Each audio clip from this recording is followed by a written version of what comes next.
back in the rhythm too, and you know, we'll see what happens. One of the big things about this track, and I spoke with Matt Round-Garrido in USF2000 exclusive Autosport, who put in that magic lap at the end of the session, and he said really the lap wasn't that super special. He said I was pretty tidy through 1 and 3. I was pretty good in turn number 5. Of course, those big corners at the start of the racetrack. He goes, I totally missed turn number 7. I was flat. Turn number 6, top of the hill, flat through 7. But he said I had a guy in front of me as I came out of the carousel, hit the carousel pretty good. He goes, I got a little toe all the way back down through Kettle Bottoms. He goes, I probably hit Canada Corner better than I ever have, and then was able to, nice tidy run up to the line. The beauty of this racetrack is there's so much when it comes to qualifying. Yeah, this is practice right now, but in their mind is how do I set myself up? You can't do a qualifying sim because no one's putting fresh rubber on. But you can position yourself where you need to be to get that magic toe on that last lap. That's what's so key here. I think the difference between USF2000, you've got a much larger grid. So even though it's not necessarily, there's 4 miles of road here, obviously. There's plenty of space, right? True, yeah. But in a practice session, getting set up for the qualifying session later today, Pro 2000, about half the size of that field. You have a little bit more leg room to really find yourself some clean space to get some clean runs to understand what your car is going to do. But you also need to run with other cars because you're going to need to know what that car has in that qualifying session because you're not necessarily going to always be able to make yourself a gap. That's true. Yeah. And again, like you said, 4 miles, we shouldn't have any drivers complaining about the fact that they ran into traffic, right? Back yourself up where you need to be, find your open track. But again, work to be able to find out how close do you need to be coming out of turn number 5 to set yourself up for that, that magic toe down through Kettle Bottoms is key. It's crucial. If you're out there running all by yourself, you're going to have what the car has. If you have a little bit of an opportunity to get a driver in front of you for qualifying, that's going to make the world of difference. Fast drivers yesterday in the test session, again, Indy Pro 2000, like all the other categories, getting a 1-hour session in the morning, 1-hour session in the afternoon. Artem Petrov, quickest driver overall at 204.792. The Russian with exclusive Autosport turning the quick time in the opening session. Hunter McElroy from Pabst Racing was P2. Reese Gold from Juncos Racing was P3. The Juncos drivers were the quickest in session 2 in the afternoon. Manuel Suleiman out of Mexico City, Mexico, P1 with a 204.955. Couple tenths of a second off of the fast time laid down by Artem Petrov. Reese Gold, his teammate at Miami, Florida, was second. And Christian Rasmussen, the current point leader coming into the event. Last year's a USF2000 champion with Jay Howard driver development, P3. And, of course, Rasmussen coming off the win just a little while ago, a couple weeks ago, during the Carb Night Classic at Lucas Oil Raceway. That event kind of rained out on Friday, pushed through to Saturday. Christian winning on the oval for Jay Howard driver development, jumping himself to the point lead.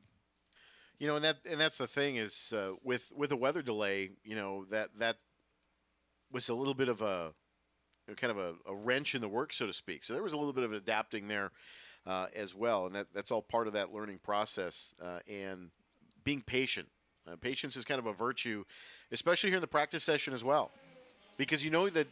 You mentioned before you're not putting on fresh rubber. You're just kind of basically using scuffs, from the test session yesterday. Carryover set, yeah. Carryover set. So in most cases, you've got to be patient with the car because the car is not going to perform at 100% right now until you get to that qualifying session. So right now it's just kind of minding the minions. Red flag very early. So right as we got underway, red flag is out. Quick scan of the cameras that we have available here in the PA booth, not seeing where the issue is on the racetrack at this point here, but indeed, red flag has come out early in this session. Just got things going 3 minutes in. Nosed one into the barrier on the exit of 14. Indeed, there it is. So driver off the racetrack already. As they come back into pit lane, we'll try to figure out who it was and who's involved here. Just getting things fired up. Drivers were just coming to complete their first and second laps on this track here. Again, long way around. Eric and I mentioned it during the USF2000 practice session. It takes a while to get that first time lap in the books. You leave the pit lane, you got to go all the way around the racetrack, 4 miles, about 2.5 seconds to 2 minutes and 45 seconds for that opening sighting lap. Then all of a sudden you're on the beam on the timer, and then another full 2 and a bit around to get back around. So normally right around the 5-minute mark before we see our first time. But as you said, a driver off in 14. Well, and the other thing is that's right at the timing line as well. We talk a lot of times about, here at Road America, start-finish line is the quote-unquote natural place where you're setting your times. That's not the case here with the Road to Indy or IndyCar. Timing line is down in turn 14. Yeah, which is great, right? Because you can set your time, then come into pit lane. Just getting an update. Sounds like it may have been Reese-Gold in the number 55 machine, who's off, the Juncos Racing driver. And looks to be from one of our spotters on pit lane that the Juncos is pulling out a spare nose already. Yeah, indeed. Just overcooking that corner. I had mentioned that that I was in the Symmetric Driver Performance Sim Lab yesterday. They're here trackside behind our hospitality. Had a chance to get some laps in both the USF2000 car and the Indy Pro 2000 car on Greg DeGeorge's sim there. Fantastic sim and a really good feel for the racetrack. Eric, I know you've driven around here before. When you come up out of Canada Corner, Billy Mitchell Bend, to get set up for that turn 14 so crucial. And if you just overcook it, lock the brakes up, we've seen this happen before. Well, we were talking about that in the practice session for Radical, just the session before with Jeremy Scott. And turn 14 is one of those corners where it's very easy to miss your apex entry, especially early in the morning. You've got a little bit of different sun position. It glistens off the asphalt just a little bit, and it's a natural rise coming out of 13, and then you drop down a little bit, and then the corner kind of just it lifts back up. It's not much of a distance in time, but we'll maybe get a chance to look at a replay of this as well. But you talk about that turn-in entry. It's really easy to miss it in turn 14.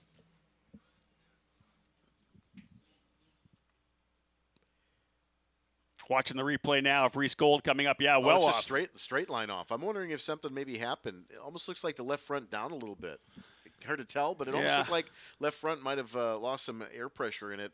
Also skated off quite at full throttle there. Also cold tires. Yeah. First lap around the racetrack. Yeah, that's interesting. Didn't appear to lose much momentum on corner entry there. I'm wondering if the car just got out from underneath him with that left front. If the left front was down, braking distance obviously changes, because a lot of in that replay right there, looking at that, if you're looking at the jockey sign, that hospitality tent there, the end of the concrete barrier is about where the braking point is for 14 for these cars. And that car didn't lose a whole lot of momentum until it got to the gravel trap. So with just a little bit of nose damage on that front wing, pretty lucky there for the Juncos Racing You'll team. wonder whether he maybe dropped the left side wheels off and bottomed the car a little bit as well, and not able to get the car turned. There's obviously a lot of different potential explanations for Reese-Gold going off. Regardless, the result's still the same. In fact, he's gonna drive back. They pulled him out of the gravel trap, and he's driven back. Up, so in that situation, I want to know if he just dropped the wheel. Yeah, could have been bottomed out potentially, but the red flag is the result, and drivers have all worked their way back here into pit lane, and we'll get things back underway once again. So this is, again, practice for Indy Pro 2000. They'll be back on the racetrack this afternoon. Qualifying for race number 1 for Indy Pro set to go at 1:45 this afternoon. They'll have their first race of the doubleheader at 12:10. Tomorrow afternoon, we'll actually have one of our Indy Lights drivers, Eric, with us as a driver analyst. Devlin DeFrancesco from Andretti Autosport is going to join us here in the booth, talk a little bit about his time. Of course, last year, race winner here at Road America and Indy Pro, finished second in the Indy Pro 2000 Championship, now racing with Andretti in Indy Lights. Devlin will join us. And I'm hearing potential for our qualifying session for either practice or qualifying for Indy Lights today.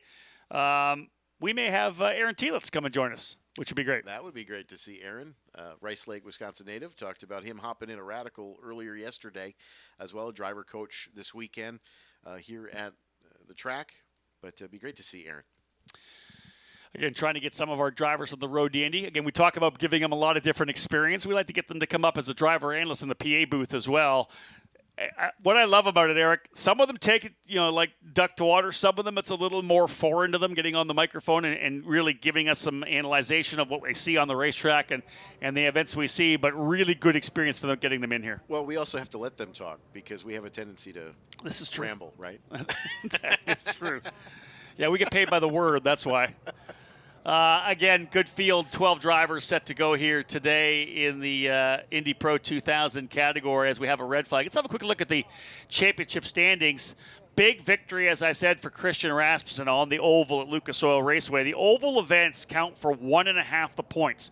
30 points for a normal race win, 45 points to win on the oval, and that gave him a nice little jump. 13-point lead now over Braden Eves. Christian Rasmussen and Eves, the back-to-back USF2000 champions. Eves in 2019, Rasmussen in 2020.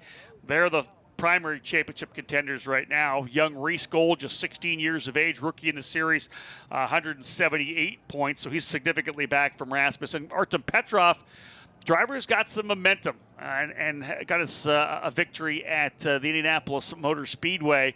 Of course, a winner last year as well, running for Juncos Racing, moved to exclusive Autosport. Artem Petrov did alongside Braden Eves. He's P5 or P4 in the points right now. Lots of work for him to get done. But all it takes, Eric, is a little doubleheader, little sweep of the action at a track like Road America. You put yourself right back in the championship fight. Call it Big Mo. Momentum is a huge thing. Oh, I like that. Hunter McElroy in 5th in points. Manuel Suleiman 6th. Jacob Abel 7th. Kiffin Simpson, Anam Ahmed, and Colin Kaminsky rounding out the top 10. Anam Ahmed and Colin Kaminsky both on the sidelines. Not sure whether we'll see either of those drivers for the remainder of the season. We did lose some drivers early. Hunter Yaney missing the event in Indianapolis as well as the event at Lucas Oil Raceway, but great to have Hunter Yaney back with us here this weekend for Velocity Racing Development. And again, 12 drivers on the grid getting set to go. We'll see what happens when they get back around. Are we back to green? Indeed we are. 20 minutes still to go, so lost 7 crucial minutes, Eric, out of that practice session. Again, we had plenty of track time yesterday, so what you're really trying to do is just build, like you mentioned in the USF2000 practice, you're building on what you did in the testing, being the first official time session of the weekend. You're trying to find that comfortability in the car, and right now losing that 7 minutes hurts you quite a bit. I always look at a full weekend, especially when we have the open test like we did on Thursday, as a body of work, right? It's a chapter. You're trying to build all the way down through the entire program. It's just you can't get too anxious in your opening test session because you got to be quick. Really, you got to be quick in race number 1 and race number 2. You're just trying to find more speed throughout the weekend. And indeed, this particular session, losing 7 minutes, could hurt some drivers. It may help others. Those are at the top, the guys that were quick, like Emmanuel Suleiman. It's definitely going to help him. Artem Petrov, quickest yesterday in the test session. He's going to come in with a lot of momentum. Some drivers potentially struggling yesterday. To lose that 7 minutes right now, I think that'll be more damaging. Yeah, it looked like Hunter McElroy was a little slow on the backside of the race course, but it looked like he was just trying to find a gap, find some space to be able to try to practice that toe and on the backside of the race course. So everybody looks like up to speed now as we're getting through the first lap. Waving green flag at the TireRack.com starters bridge here at Road America. Again, the timeline in 14 allows them to see the time and peel off if they want to make any adjustments. And that's kind of a critical thing as we come to obviously the final 18 minutes of the session. We saw a lot of tire fall off yesterday in the test session after about 8 or 9 laps. We started to see the times kind of taper away, peel off, if you will, as the rubber comes down. But again, not sure where everybody was on tires yesterday for the test session. If they were using takeoffs, if they were using scuffs, if they were using fresh rubber to start the day and then carry the same set of tires through the whole entire day. Not sure quite what the tire strategy was in the unofficial test sessions, but here in practice we know that they're working a carryover set and likely not going to get those brand new Cooper tires on until qualifying this afternoon. They're available if they want to do a qualifying sim here this morning. I just don't see a lot of drivers wanting to do that. Only 3 sets of tires for all 5 sessions, so they'll use some tires in qualifying. The track is such a long track for a lap as well, so you really burn the tires up more than you would. I wouldn't be surprised if at least one team tries to hold some fresh rubber for one of the races tomorrow or on Sunday. Drivers just starting to put some times in here, and one of the things I love about this racetrack is just the visuals you see when you span around here on the through the cameras that we get a chance to see. And again, we'll say hello to those of you tuning in on the Road to Indy TV app or potentially on the YouTube channel, whatever it may be. Thanks for being with us here at Road America. I know you would love to be here trackside enjoying what will be a fantastic weekend in Elkhart, but great to have the opportunity to have you on here on the app. But Eric, again, you get a chance to be here week in and week out. I just love the views. Of course, coming down through Kettle Bottoms here, just such a picturesque place. You know, we talk about how beautiful it is here, but it is an unforgiving racetrack. There's not a lot of runoff here between the white lines. You know, when you get into trouble, you get into trouble. And so here, the mental discipline for this group, as well as Indy Lights as well, coming forward, you've got to keep the car on the asphalt. It's incredibly important in this practice session not to put your team behind. The track is very, very pretty, but it can be pretty mean. It can be. It can be mean. Yeah, again, she will reach out and bite occasionally. That's it. Eric called it the ribbon of asphalt around this track. It's not a overly wide racetrack, although there is a lot of opportunity to pass and overtake. You'll see big passes down into turn number 1. They take a little bit of courage. Same thing down the inside of 3. The hard braking turn number 5, the downhill braking, which extends that braking zone, which I love, and a crucial corner, turn 5, to get back up the hill and under the bridge. Big run down into the hurry downs of turn number 8. Of course, the carousel is so crucial. And then that run through Kettle Bottoms. We'll see a lot of overtaking down in Canada Corner. And we always talk about the carousels being important, you know, as that racetrack falls away, being off camber. That messes with with the braking point, you know, in the 9 as well. You know, are you making an early apex entry? How tight are you going to make it to the inside of 9? Are you going to drift out in 10, or do you come in a little bit wider and exit narrow in 10? So there's a couple of different lines that you can use, and it really kind of depends on what kind of air you've got on the nose as well. If you're following somebody, it may be a little bit more beneficial to kind of start 9, the apex entry, out a little bit wider, and then slowly narrow the radius down. I think most of the teams we're seeing here are opening the radius up into 9 underneath the Johnsonville-Speedville Bridge, and then as they come to the apex center, they start to kind of clip that and then open the corner up a little bit. And a lot of that is just simply opening your hands up just a little bit on that, on the entry to 9. You're just holding and waiting to come in, just keeping your hands open before you start to make the turn in. And then when you get to the center of the apex of 9 and 10, then you're starting to open that hand up again. It's just a very light open there. Look to the exit, right? Look to the exit. And I tried a bunch of different lines when I was in the Symmetric Sim yesterday, and one of the things that Greg DeGeorgis and I were talking about, as he did with a lot of the drivers that use the simulator during the race weekends, is the carousel, as you said, being off camber. It's easy to take flat in the USF2000 car, for example, for the first couple laps on new tires. But as those tires start to go away, you start to get off the throttle, get out, because you got to take care of the tires a little more, and the car wants to slip away on you. A number of drivers, guys, coming into pit lane. Let me give a quick look through the run-through right now. Jacob Abel with the fastest lap so far at 205.821. Track record here in ideal conditions back in 2018.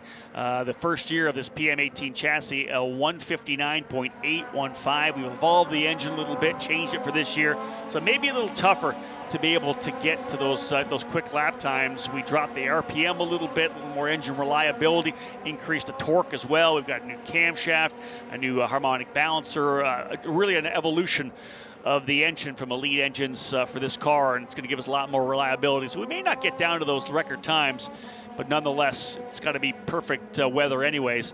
Braden Eves now P1 at 205.395. Jacob Abel to second, 205.821. James Rowe for turn 3 Motorsports in third. Christian Rasmussen fourth, and Kiffin Simpson, the young driver, 17 years of age, from the Cayman Islands, now P5 for Juncos Racing.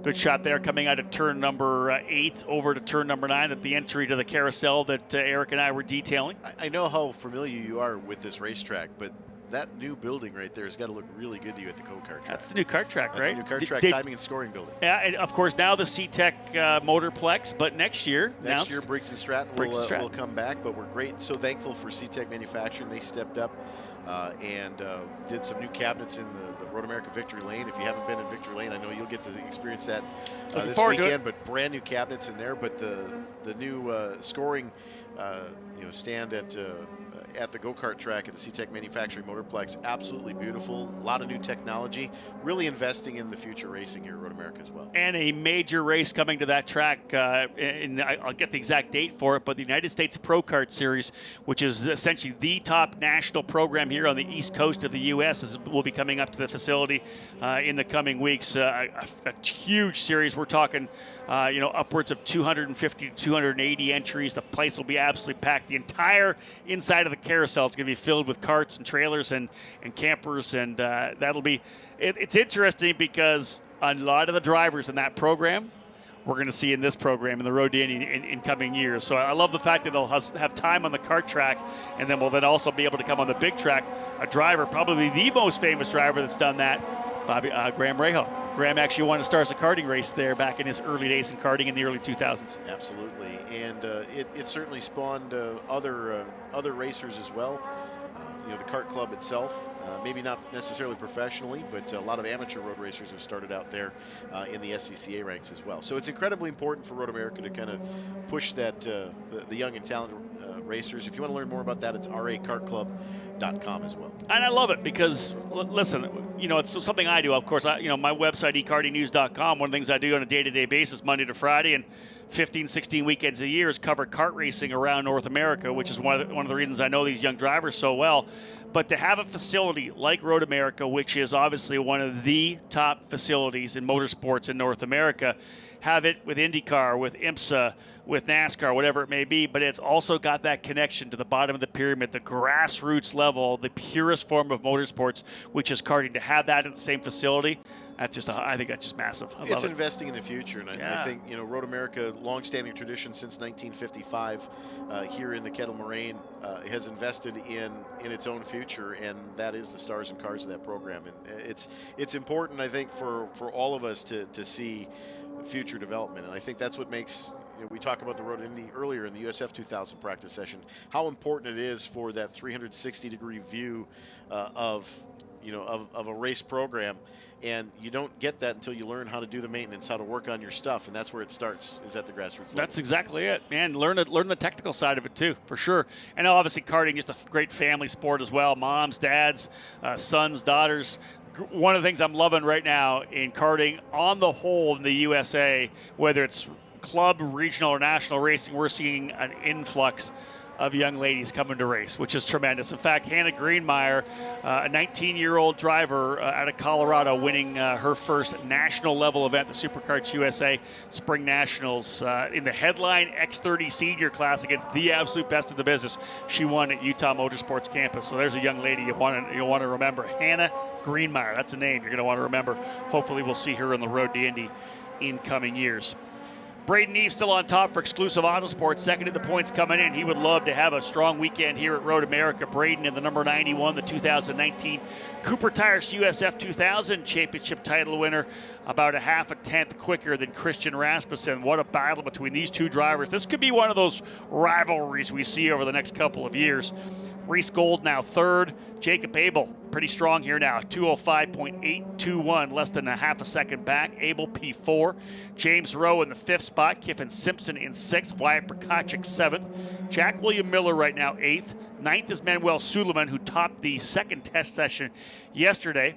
Artem Petrov, quickest driver on Thursday, back in the 10th spot now at 206.294, about 9/10 off of Eves. Hunter McElroy in 11th, and Hunter Yaney rounding out the 12 drivers we have. 8 more minutes remaining for USF 2000. We'll be just laying out for about 15 minutes, right back into it here, as I'll stay in the booth. Indy Lights rolling out at 10:30. You know I got to put up with you longer? I can leave if you like. Just take a break. 10:30 for Indy Lights. 11:30 scheduled start time for USF 2000 qualifying one. And then if you're out and about in the grounds and enjoying yourself, taking a good walk or a cruise around the facility here, down in turn number 5, just outside turn number 5, the Cooper Tire stage set up. I'll have a Q&A there. Devlin DiFrancesco and Daniel Frost, 2 drivers from Andretti Autosport, will be joining me at 12:45. Good chance to get a up close and personal look at those guys. We'll have a quick little fun chat on the Cooper Tire stage, and afterwards, of course, they'll be available to sign autographs. Absolutely, and it's, again, all part of the road to Indy and building that driver from a 360-degree level all the way around. 6.5 minutes remaining here. A quick session here for Braden Eves, the 205.39 in the trap, 115.238. So speeds are certainly starting to escalate as tire temperatures coming up. Optimal temperatures with the sun out, track temperatures starting to rise as well. I always say this when we're at an event like this. It's just something that you don't get to have in any other kind of motorsport. You don't spend a day at the baseball park, the ballpark, and see a single-A game, a double-A game, a triple-A game before the majors play that night. That's what we see week in and week out here with the road to Indy. You get a chance, of course, if you're an IndyCar fan, you want to see the big show, you want to see the Grand Prix on Sunday, and it's obviously going to be a fantastic race. But so many of those drivers, I want to say at Detroit, 12 of those drivers coming through the road to Indy and Indy Lights. And the beauty of it is, on a weekend like this, you literally get to see all levels of the development ladder plus the stars. So, you take the opportunity to watch the USF2000 show. You get a chance to meet those drivers early. You can develop that kind of lifelong, career-long following, like a Pato Award. That's a great example. We've been watching him for many years here, and it's so exciting to see him get the opportunity, and that win at Detroit was spectacular. Pato Award went head-to-head with Aaron Telitz. They were teammates at Team Pelfrey. I want to say, I think it was 14, that year, 14 or 15, I think that year it was when they went head-to-head in Indy Pro 2000. Pato got on a run and won like 7 races in a row, and it looked like Aaron Telitz, again, as you said, from Rice Lake, Wisconsin, looks like Aaron, there's no way he could win the championship. Then we got to Road America, and Aaron got pretty aggressive, won both races. They battled it all the way to the finale, and Aaron Telitz ended up winning the championship and the scholarship to move to the Indy Lights Series. Didn't quite get to IndyCar, but as we know right now, developing such a fantastic status in IMSA sports car racing. And part of that also is developing relationships with teams and drivers. And we're seeing that this weekend, unfortunately, as Rinus VK unfortunately had the cycling accident, broke his clavicle, had surgery on it this week. And, the next super stub, next man up, Oliver Askew. Yep. He's getting that opportunity to drive again this weekend. Did a great job. Unfortunately, they had some mechanical issues for McLaren Aero SP, but and was retired early from Sunday night.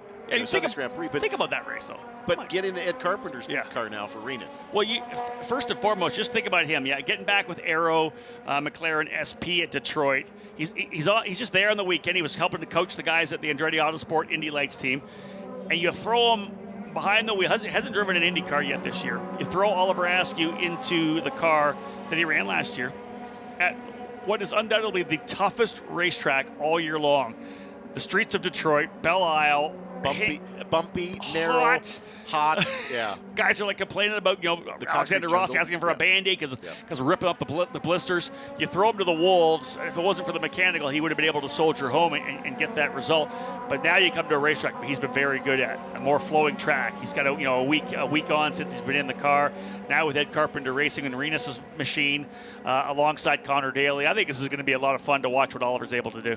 Well, and it's an opportunity, right? As we're seeing, the grid start to expand, we're starting to see more cars come in. We are, yeah. And that we've seen the grid in Indy Lights expand for this year. Obviously, last year was just a problematic year and the anomaly.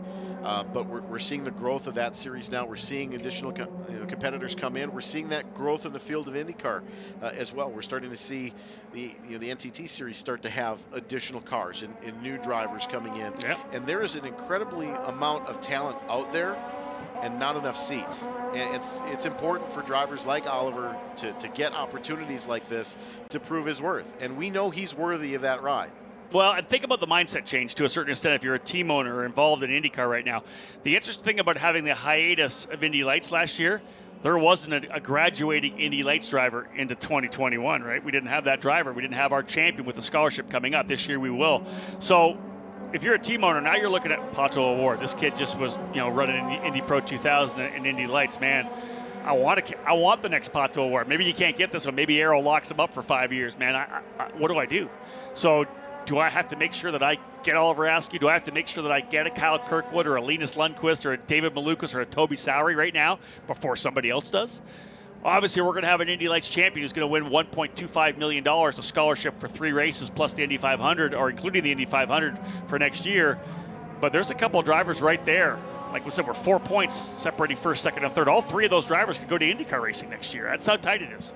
And obviously we've got a couple of drivers that are on that last couple of years on the cycle as well. That's very true. And what do you have coming up?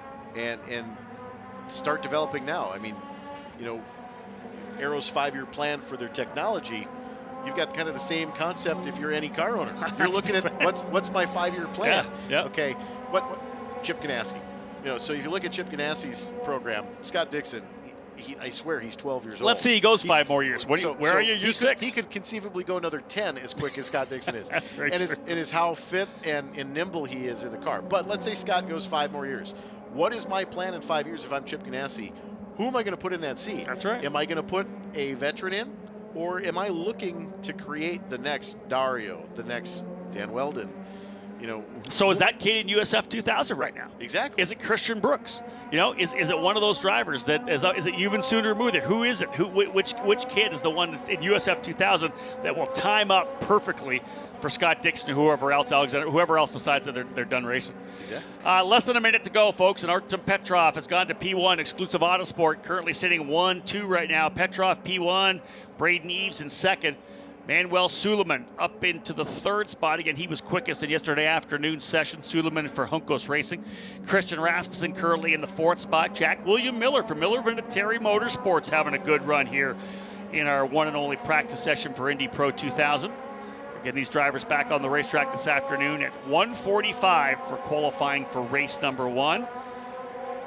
Reese Gold 6th, Jacob Abel 7th, Kiffin Simpson in 8th, James Rowe Jr. 9th, 10th is Wyatt Prokachik, 11th is Hunter McElray, 12th Hunter Yaney. Checkered flag being shown to the drivers, I believe, down, coming out of 14 now. And I'm sure we'll see it here on the start-finish line as well, as our time has ended for the 30-minute session. Indeed, here comes the checker flag here at start-finish. They get that flag coming out of turn 13 as well. Petrov, a 105.362. Eves, 105.395. 33 thousandths of a second separating the current teammates. Let's see what happens on this final lap. Cars get lighter and lighter as they burn fuel off throughout the session. The Cooper tires so consistent, you're still able to put good lap times down as the fuel load drops and the overall weight of the car decreases. Petrov, Eves, Suleiman, Rasmussen, and Miller. Top 5. And again, just about 14 minutes away from the start of Indy Lights. Those drivers will get their cars out here on the grid here momentarily. Indy Lights will have their first practice session, or only practice session. They qualify this afternoon as well at 2:30. We really have another full run through the rotation for you. Indy Pro 2000, Indy Lights, and USF2000 all qualifying starting at 1:45. USF2000 have their qualifying for race 1 here in just over an hour. So, Eric, let's have a look at it again. Artem Petrov ends up with the fastest time. Exclusive Autosport will be happy there. P1 and P2 for their drivers, Petrov and Eves. Reese Gold, final circuit, jumping ahead of his teammate Manuel Suleiman, so Juncos Racing, 3rd and 4th. And Christian Rasmussen for Jay Howard. Driver development rounding out the fast 5. How about the top 5 separated by 0.08 of a second? 4 miles, 14 corners, 0.08 of a second, first, second, and third and fourth. Just shows you the depth of the talent of this field and how close it is. Wow. Again, Indy Lights, folks, back on track here. 13 minutes away. Indy Lights will roll out at 10:30.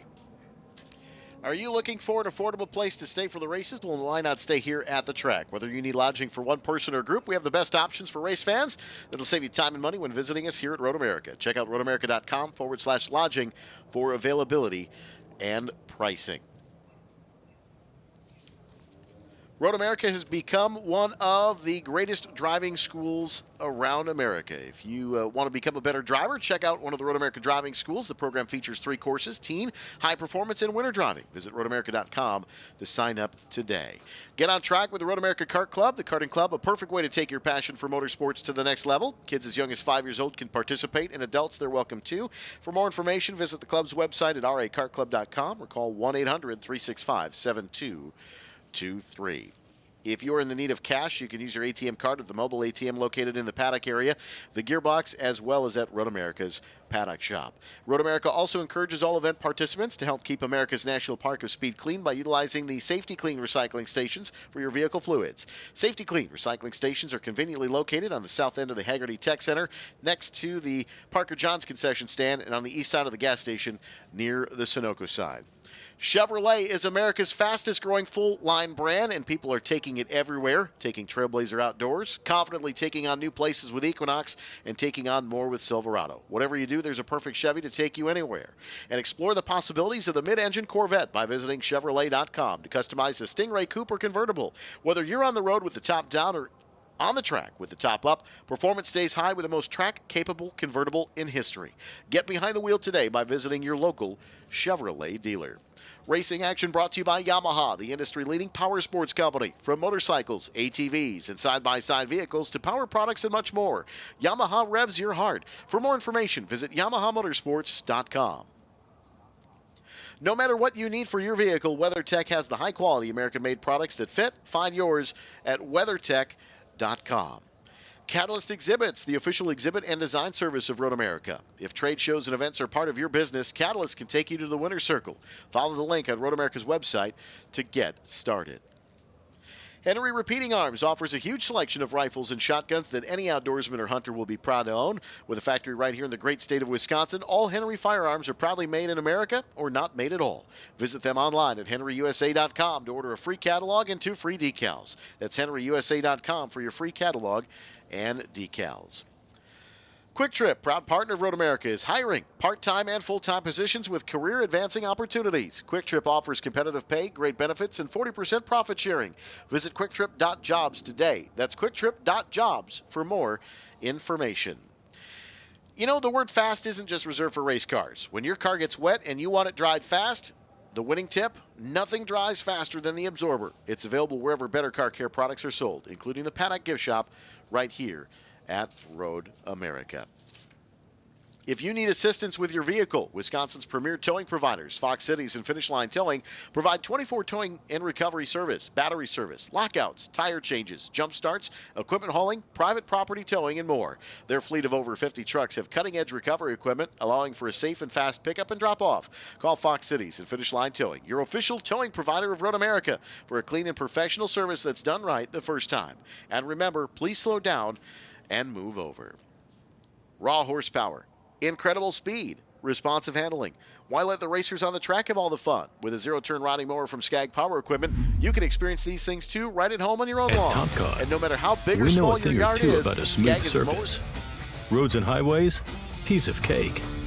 Airports, let's just say it'll be the smoothest landing you've ever had.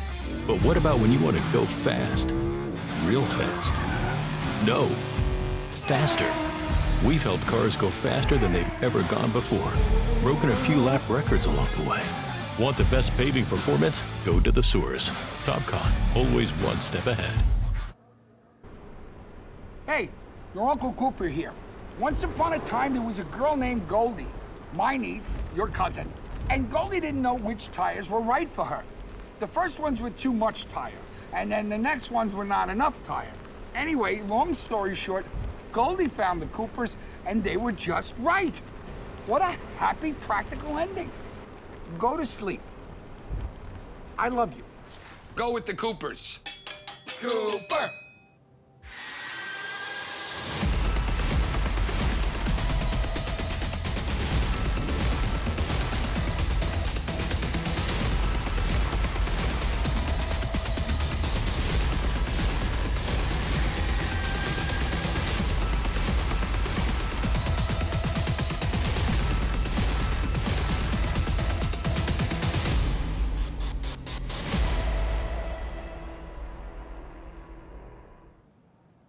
karting and motorsport enthusiasts. Lucas Oil School of Racing is America's #1 Formula Car race school. Enjoy modern paddle shifters, pit speed limiter, and onboard video along with integrated data systems. Get started today with our 2-day basic or advanced course. Lucas Oil School of Racing is the official school of the Road to Indy. We can also qualify you for your SCCA license. Get started today by visiting us at www.lucasraceschool.com.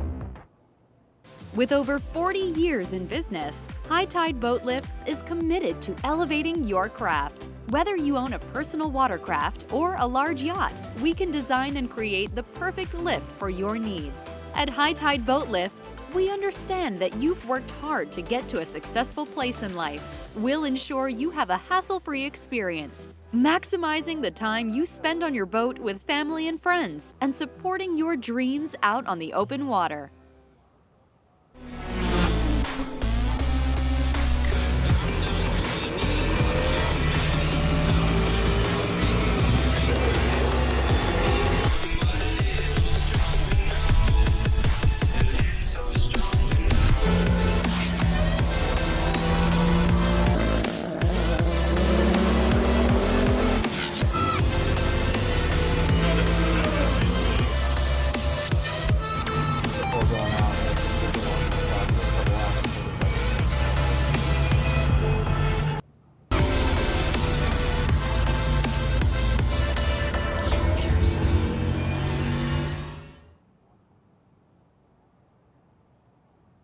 As your uncle, I want you to know that on the road to life, there will be rough spots, and they will chew up your tires.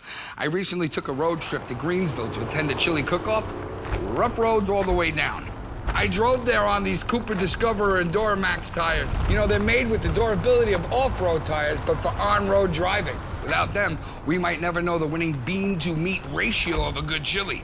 And those are the things in life, my friend, worth driving towards. So go with the Coopers. Cooper! I'm hungry now.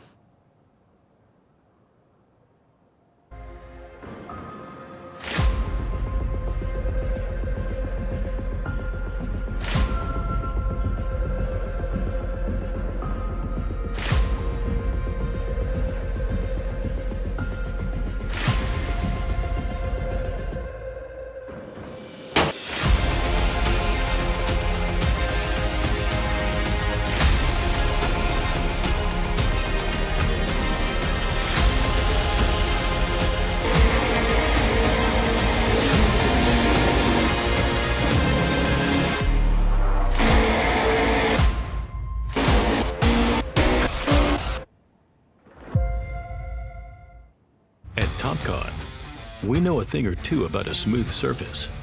Roads and highways, piece of cake.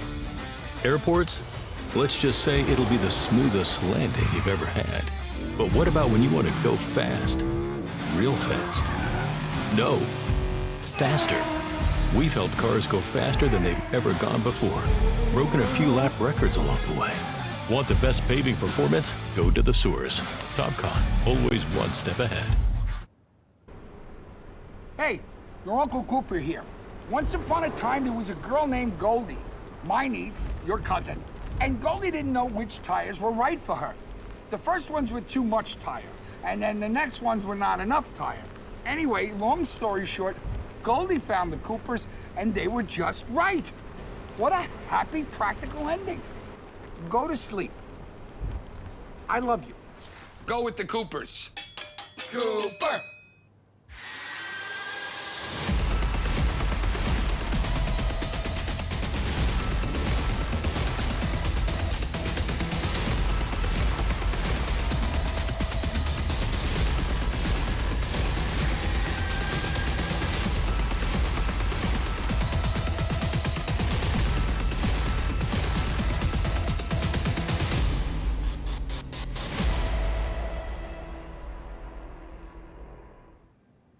karting and motorsport enthusiasts. Lucas Oil School of Racing is America's #1 Formula Car race school. Enjoy modern paddle shifters, pit speed limiter, and onboard video along with integrated data systems. Get started today with our 2-day basic or advanced course. Lucas Oil School of Racing is the official school of the road to Indy. We can also qualify you for your SCCA license. Get started today by visiting us at www.lucasraceschool.com. With over 40 years in business, High Tide Boat Lifts is committed to elevating your craft. Whether you own a personal watercraft or a large yacht, we can design and create the perfect lift for your needs. At High Tide Boat Lifts, we understand that you've worked hard to get to a successful place in life. We'll ensure you have a hassle-free experience, maximizing the time you spend on your boat with family and friends, and supporting your dreams out on the open water.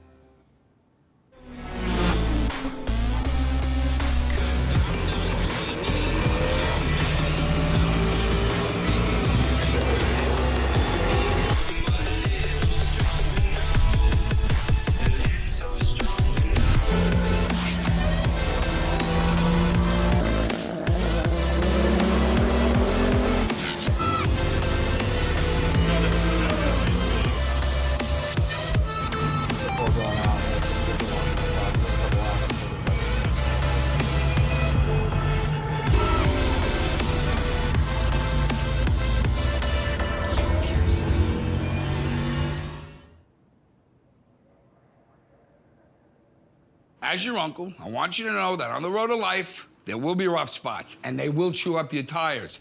I recently took a road trip to Greensville to attend a chili cook-off. Rough roads all the way down. I drove there on these Cooper Discoverer and Duramax tires. You know, they're made with the durability of off-road tires, but for on-road driving.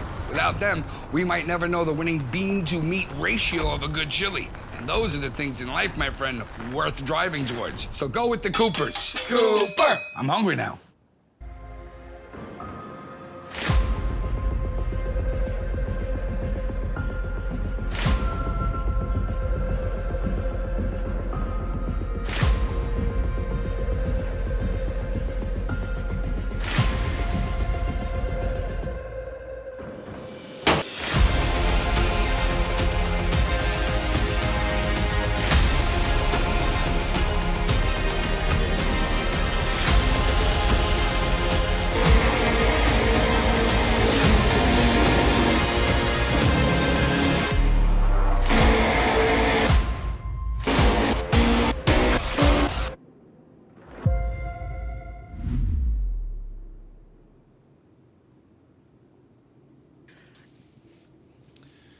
Well, ladies and gentlemen, out of the frying pan into the fire for the drivers in the Indy Lights presented by Cooper Tires. We say hello to those of you joining us on Sirius 209. We are live here at Road America.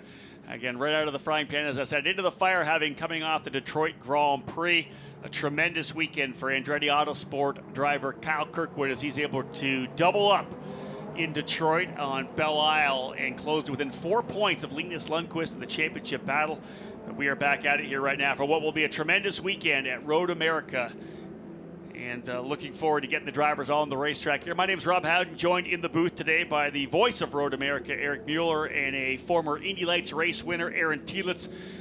We'll be bringing you this opening practice session of the day. Single practice session for Indy Lights. They'll qualify this afternoon for race number 1 at 2:30. Eric, let's start with you. Bring you in here. You know this racetrack like the back of your hand. You announce a lot of races here. Indy Lights, these guys can really haul the mail around this track. Oh, absolutely. And now with the newer performance package, with these newer cars, we see a much closer transition to what we see coming up later this afternoon with the IndyCar series as well. But these drivers really know how to dial these cars in, and we've seen the transition with the new aero package and certainly the motor package that these cars have.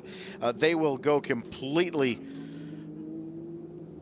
We completely have a new way to get around this racetrack with this newer car the last couple of seasons, and these drivers have really tried to dial these cars in. And realistically, these are much more closer to the Indy cars than they had been in the past. Well, again, great that we have Aaron Telitz here because he's won races in these cars. He's driven here in these cars as well. Aaron, give us a little insight because you've tested an Indy car as well. Just how close are the two cars? You know what? They're pretty similar. The seat from the Indy Lights car, you can just pull it right out, slap it right into the tub of the Indy car, and they just adjust the pedals, and you go from there. So it feels right at home going from an Indy Lights car to an Indy car. Obviously, everything about the Indy car is going to be different. Engine's different, tires are different, downforce package is different. But when you're in the cockpit, it doesn't feel like you've gone to some massively different race car, which is cool. One question I have, we talked about it a bit with USF2000, especially with the rookies that come in here. We've run St. Petersburg. We've run Barber. They've been at the road course in Indianapolis on the Lucas Oil Raceway Oval. When you come to Road America, how much faster is it? These are the longest straightaways we have all year long, other than maybe the Hellman Boulevard straightaway in Indianapolis. Is the sense of speed that much more in these cars here? So here, I mean, the straightaways, yeah, that's one thing. But think of all the fast corners we have here. Turn 7, the Kink, Carousel, Billy Mitchell Bend. These are all way over 100-mile-an-hour corners in this Indy Lights car. And you know what? This is an old-school racetrack. If you make a mistake, it's grass, gravel wall. Yeah. So not a lot of room for error here either. So, yeah, it feels very fast around here. Drivers just starting to get on track for what will be a 45-minute session. Kyle Kirkwood was the quickest driver in yesterday's practice session, laying down a 155.286. Linus Lundqvist quickest in the opening session, a 155.712. So Kirkwood about half a second quicker in the afternoon. Only 2 sets of tires yesterday, not even a carryover set, so they had to start on fresh tires. That required, or actually prompted a number of drivers not even to put a bunch of laps in the opening test. Benjamin Peterson didn't even roll out at all in the morning. Number of drivers earning 6, 7, 8 laps. Really everybody getting at it more in test session number 2. Aaron, let's talk about what it takes to be fast around here. You know, every racetrack has its own character. For Road America, what's the key to speed? What's the key to really finding a good lap time? Big key to speed here. Obviously, it's high commitment track, but it's just being clean for all 14 corners, 4 miles. So think of the difference of Road America versus almost any other track you guys go to on the schedule. 4 miles. To put a lap together here, you've got to be consistent and strong in every sector. Every corner is important. Every brake zone is important. So it's just really being precise here.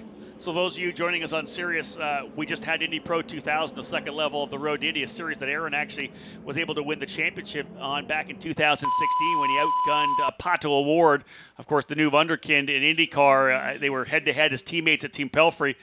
In that Indy Pro 2000 session, Aaron, the top 4 drivers were separated by 0.08 of a second. You talk about putting together a lap around 14 corners.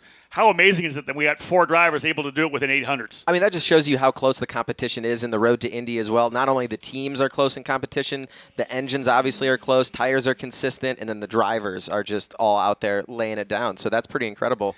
Less than a tenth, did you say? Yeah, 0.08 of a second, top 4. Whew, that's pretty awesome. Exactly.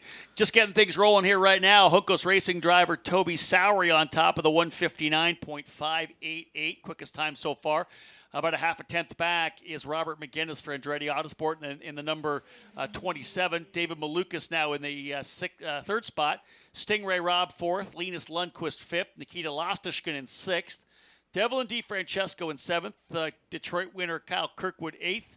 Daniel Frost 9th. Benjamin Pedersen in 10th. And Antonio Saravalli 11th. We have not yet seen either of the Carlin drivers, Christian Bogle or Alex Peroni. Carryover set of tires, Eric, we talked about from yesterday's test session. I don't think we're going to see fresh rubber in this particular session, although they do, unlike Indy Pro and USF2000, have 4 sets of fresh Coopers for the weekend. And that extra set obviously going to pay dividends once we get to the qualifying session here. But again, you're trying to find your happy balance here. Aaron, you could maybe talk a little bit about this. Kind of what's your strategy coming through? Obviously, with the test session yesterday, now you're into this first official practice session. What's kind of your walkthrough from a progressive standpoint? What are you looking for the car to kind of feel like? What are you looking for in the car in this practice session? Yeah, so in this first practice session, just like Rob mentioned, they're probably not going to use any new sets of tires because it's obviously paramount to have brand new sets of tires for qualifying. 2 new sets you'll need. So in this session, they're just going to be working on race balance, race setup. They're probably all on full tanks of fuel. And I've got some information that apparently the tires are falling off quite a lot this year, so I don't know if the tires are a little bit different. Track has changed, so I've been told that fall off will be pretty big during the race, most likely. We saw in the test session yesterday, and again, this may have been with a new set of tires that they're carrying over here as well, but we were seeing almost a 2-second fall off from lap 8 to lap 14. It was dropping off the cliff. And from a driving standpoint, I imagine that obviously makes it a little bit more difficult to drive, but finding the balance of the car that much more important. Yeah, absolutely. Really important to make sure that you're keeping the rear under the car. As soon as the rear start going off on these Indy Lights cars, really easy to just keep sliding the rear and making a small problem worse. So just being really smooth at the beginning of your stint and trying to take care of it. You can see everybody's pretty much sliding, coming out of every corner. The carousel does not look very easy right now either. Toby's sawing at the wheel. Yeah, we're on board right now with Juncos Racing's Toby Sowery. Those of you watching on the Road to Indy TV app or on the Road to Indy YouTube channel, you can just see how he is sawing it there. Even through turn number 7, had to do a big extra input. Same thing through the carousel. And, you know, Aaron, can you run through the carousel with a smooth wheel, or are you like constantly trying to catch the car as you're trying to keep the throttle down? You definitely want it to be free through the carousel, just because if it's understeering there, that's even worse. Yeah. So it's going to be free there. You're going to be catching the car, but that was quite a lot of corrections there from what I remember. So yeah, I think these guys are going to have their hands full all weekend. It looks like. I like the fact that the guy that's correcting the wheels P1 right now too. That's exactly. He's the he's on it. Yeah, he's pushing hard. 156.713 for Toby Sowery, still over Robert McGinnis. Kyle Kirkwood's jumped his way up into third. Nikita Lastischkin in the 59s now pulled into pit lane in the HMD Motorsports entry. But Aaron, that just begs the question: is a really fast lap around here a pretty sketchy lap? It is, yeah. It's always going to be a little sketchy in these Indy Lights cars around here. All those fast corners, we're more trimmed out here than you would be at a lot of other racetracks because the straightaways are so long. You can kind of see their wings are laid down a little bit more than they would be at, I don't know, a Barber, for instance. So you're going to be a little bit more loose in all these high-speed corners. So the onboard, when we went through 7, he's got a big catch, and he's catching it the whole way through the carousel. That's just because they're not running as high at downforce levels. You know, one of the things I want to bring up, and this is interesting, because obviously the Road to Indy is exactly that. You know, our description of our goal and mandate is in our title, the Road to Indy, not just for drivers, but for, you know, engineers, mechanics, teams, all guys kind of moving up the ranks. But one of the things I have said for many years is really at the core, it's simple driver development. As a professional driver, you, of course, are case in point where you got to the point where you were a race winner in Indy Lights, but just weren't able to get the opportunity or have the funding to make the move into IndyCar. But then you pivoted, and you've now rolled your way into the IMSA Sports Car Series. And talk about that transition a little bit, because obviously it was an opportunity for you to continue in the sport at such a high level, and you're obviously developing a name for yourself now in IMSA. Well, right, exactly. I mean, it's called the Road to Indy, and obviously if I would have had the funding or the backing, or things went a little differently in Indy Lights, won a championship, got to do IndyCar, you know, maybe it would have been a little bit different for me, but it still was the Road to Indy for me. I got to do an IndyCar test with the McLaren, Aaron McLaren Schmidt-Peterson team in 2018, so I've driven an IndyCar, so the program works. It prepares you for IndyCar or any car you get into. I'm now driving the Lexus in the IMSA WeatherTech Championship and doing well there. So everything these guys are learning here on the Road to Indy all the way up, they are well-rounded race car drivers that can then go out and drive any opportunity that they come across. Once again, Aaron Telitz joining us here, former Indy Lights race winner. And, of course, worked his way through the entire Road to Indy, winning the 2016 Indy Pro 2000 Championship. You've raced at this track in a 125cc shifter kart. You've run USF2000, Indy Pro, Indy Lights, IMSA Sports Cars. We've now got you in the booth. Dude, your whole life is rounding out. You're a married man now, and, dude, you're going to be a father, I found out. Oh, how exciting, right? Dude, it blew me away. Congratulations to you and Maggie on that. That's really cool. Yeah, really exciting times. My wife Maggie and I expecting a baby boy in November, so hopefully after race season, fingers crossed. Just I guess kind of makes me feel old, but proud at the same time. Life comes at you fast, and getting to do what I love, literally living the dream. I know people say living the dream, and they just mean like, you know, they're just getting along. But I'm loving it. Literally, I love every moment. And you've got an incredible opportunity, you know, with that Lexus program. You know, I know, you know, obviously the Rolex 24 is a huge get. in that. But your mindset, would you go back to Indy? Yeah, of course. In a heartbeat, I'd go back to Indy. That was the dream from the start. I think for me, the Indy 500 is still a realistic goal that I'd like to do. I'd like to try. The Vassar Sullivan team has an Indy car There's the as connection. well, so there's a good connection there. If we can figure something out, work something out, go talk to Jimmy, maybe get him out to Siebkens, get him a little loosened up. That's fantastic. A couple spotted cows, and you're going to be in the 500 next year. I love that idea. One last question, of course. You got a baby boy coming. When do you take the trek over to Franklin Motorsports to buy the first cadet go-kart? Oh man, I'm gonna let Grandpa do that for him probably. Yeah, I'm sure it'll happen. Who knows? Probably what kids get kid carts at like 3-4 years old. That's it, man. Right? That's what I thought. 5 here at Road America. Five.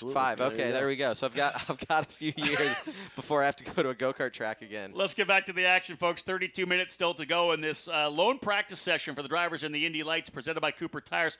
Robert McGinnis has moved to the forefront here. A winner at the Indianapolis Motor Speedway on the road course in 2019. Hasn't been the best of seasons yet for McGinnis, but he's got so much talent, so much ability. That's a big lap. Yeah, that's a huge lap, right? A 156.009. Able to get 7/10 faster than Toby Sowery. Kirkwood still hanging around there in third. Christian Bogle up to fourth now for Carlin Racing. Bogle jumping over the Indy Pro 2000 category, 2 years in USF2000. Very consistent, winning the Hard Charger Award last year. Only one DNF in 2020. And is really focused on a 2-year program here with Carlin Racing, trying to stay out of trouble, learn every track he goes to really kind of get after it next year. Bogle currently P4 with a 157.197. Devlin DeFrancesco in the 5th spot. Daniel Frost in 6th. Linus Lundqvist 7th. David Malukas 8th. Stingray Robb 9th. And Benjamin Pedersen rounding out the top 10. Nikita Lastishkin 11th. Antonio Saravalli 12th. Alex Peroni still not on the racetrack as of yet. Has not yet turned a time. We'll try to get an update on that. But again, let's be real. We're talking used tires, carryovers from yesterday's test session here. We can't put a whole lot of weight on this particular session because once they put fresh rubber on for qualifying, it'll be totally different. Yeah, absolutely. Tough to say what carryover set these guys used. If they're more used, they're pretty fresh. I would guess most of them did just like a scrub set. That's what I know we would do in the past is if we had like a test day, we would do a few laps just to get the stickers off of them and then carry it over to the next day. And again, we'll see that qualifying session this afternoon, 2:30 for Indy Lights. They're back on the racetrack again tomorrow as well. Early qualifying, both Indy Pro 2000 and Indy Lights up early tomorrow, 8:45 for qualifying for race 2 for Indy Pro 2000. A 9:20 start time for qualifying 2 for Indy Lights, and then we'll have a bunch of races for you as well. USF2000 on track for their first race of the weekend at 11:15.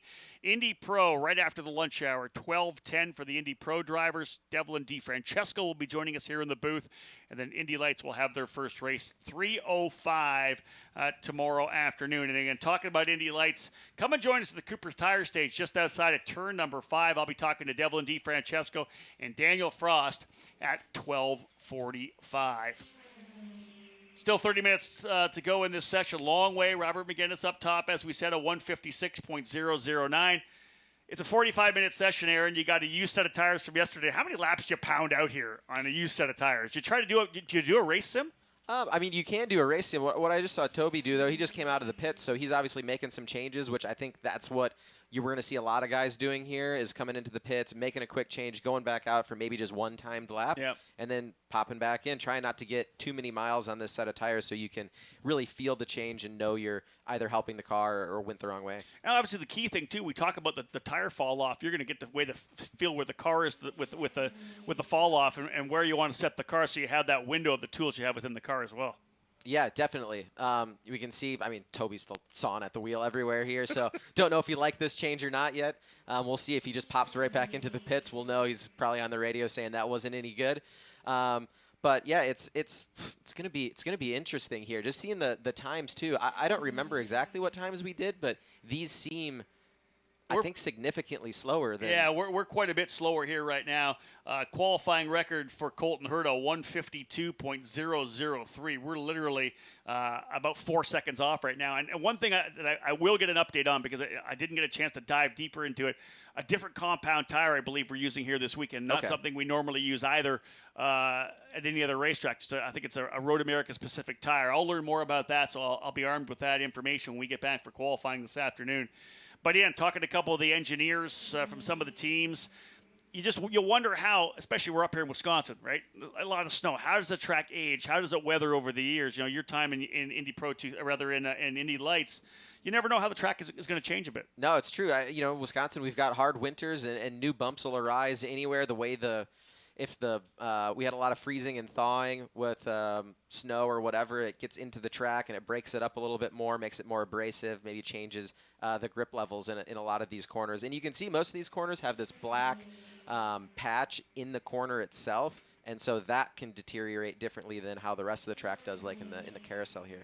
Favorite part of this racetrack?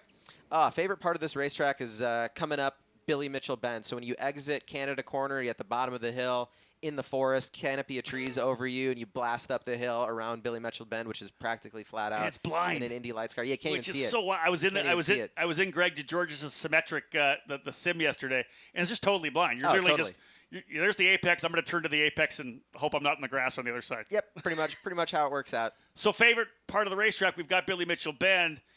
What's your favorite food to eat here? What is there a stand you go to? Yeah, so the John the Baptist, the new building here, right next to the paddock, kind of where the roundabout is. If you go there, there's double brats, which are really good. But what they have that's more unique to any other place is you can get a homemade cookie ice cream sandwich. So homemade chocolate chip cookies, 2 of them, and then homemade ice cream. Are they still doing that there, Eric? I was good. Oh, they're not doing it anymore? Yeah, because no. Unfortunately, St. John's had to withdraw from their volunteers, and Parker John's Barbecue is now in the paddock concession stand. But there are other places that you can get Cedar Crest ice cream. Okay. As I'm well. very So sad we're gonna have to find a new what a location downer. for Aaron. What a downer I know. for I Aaron. I feel so bad. It's so excited to have Aaron in here, and now I just let him down. This seems like it's going to be more of an extended test weekend for Aaron, because he's going to have to test out the food at different places right now. right now. I hope I didn't just hurt whoever's taking that St. John the Baptist over now. They're going to get called St. John the Baptist all weekend. So I hear it's pretty solid. They have all season so long. It's the first yeah, season. I'll get used to it. What's the name of it? Parker John's Barbecue. Parker John's wings. Barbecue. A lot of the guys for the Road to Indy paddock have been over there chowing down for lunch. They're pretty happy with it from what I hear so far. Pulled pork. I Yeah, like that. street tacos. What's their dessert then? What's their custom dessert? Do they have one? I do believe that there may still be pie over there. So They may want to try a homemade cookie ice cream sandwich. Yeah. I hear that's pretty good. Yeah, if you want any ideas, I've got an idea for you. Robert McGinnis still on top, that 156.009 still holding for McGinnis as we have 25 minutes still. A couple drivers into pit lane now, Kyle Kirkwood and Christian Bogle. Kirkwood just rolling past us here at start-finish in the number 28. And again, Kirkwood coming off a very impressive run at the Detroit Grand Prix as he was able to get 2 big wins. The first coming from pole, the second win, Aaron, kind of broke a bit of a streak, because we had pole winners winning every race. Yeah. And that's St. Petersburg, that's Barber. A little easier to win from pole, I think, there. Detroit, he got a great start at the beginning of race number 2 to get inside of Malukas, and then went to work. He was unbelievably good over the first 3-4 laps. Awesome. Yeah, I didn't get to see how he got to first place. Was it all at the start? It was all in the first couple laps, yeah. Yeah. And then was able to kind of pull away and then maintain that gap a little bit. Good for him in terms of momentum, but I think even better for us who are fans who are here to watch. Whoa. Ooh. Toby Sowery still hustling around, trying to close back up here. Let's go back on board with Sowery here while we got him. Out of turn 14, back up the straightaway here. And this is a little thing for any drivers. If you're a karter, whatever it may be, it's interesting, Aaron. You can speak to this.